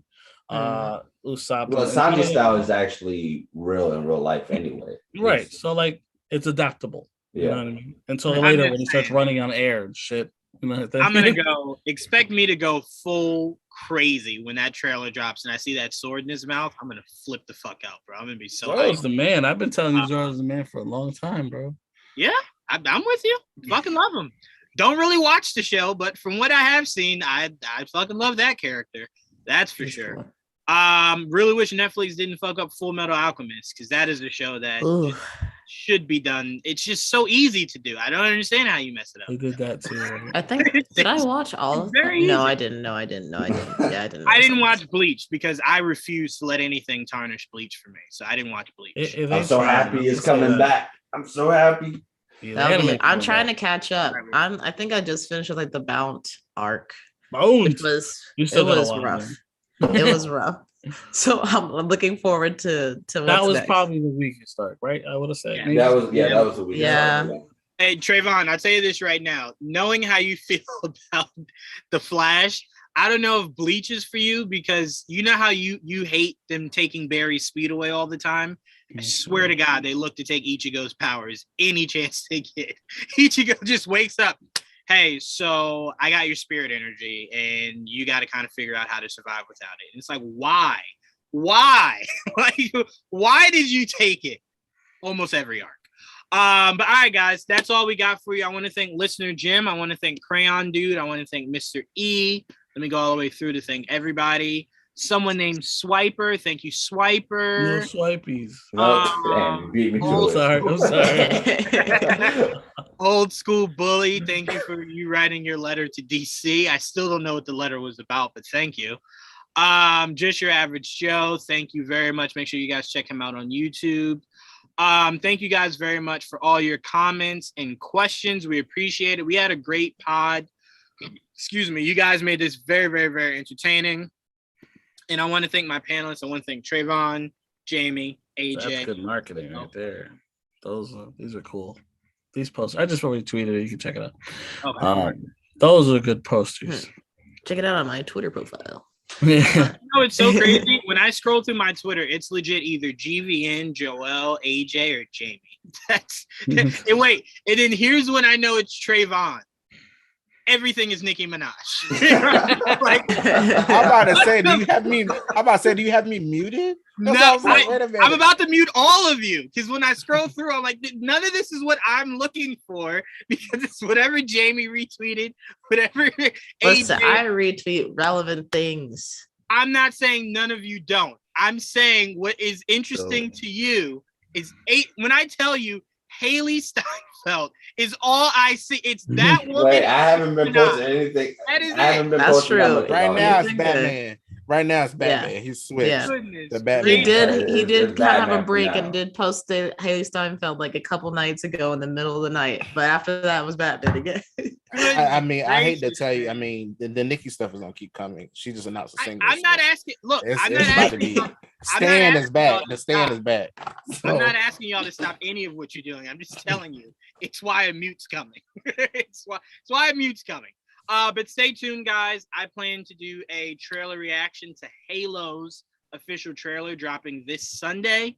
I cannot wait to see more of that world. Anyone who saw Book of Boba Fett this week, they clearly stole Halo. Yeah. Halo. Yeah. So, I'm just saying, Halo getting its respect out here. You know what I'm saying? I appreciate it. Represented. So now it makes it really difficult because now it's like, well, Halo, you can't fuck up Halo. Like, they made your world look great. You gotta you gotta go up there. and So it I'm will be put side by side. So I hope they're ready. Oh yeah. It will that be will put happen. side by side. They might just avoid that shot completely now. Yeah. Take it out. Take it out of the damn. I'm Yeah, telling yeah, you right cut now, it, cut Microsoft called Disney and said, "Hey, you got to do me a favor. You guys, my show is nowhere near as beautiful as that. You got to take that shit down. Like, it's not Take even it the out. shots you need to put in the episode. I know. They kind of came for them low key. They did come from Microsoft. They said, hey, fuck you. But anyway, AJ, Jamie, Trayvon, Joel, thank you so much. Everybody in the comment section. We'll see you guys this Sunday when I do my trailer review and next week for all of the shows breaking down everything. But till then, peace.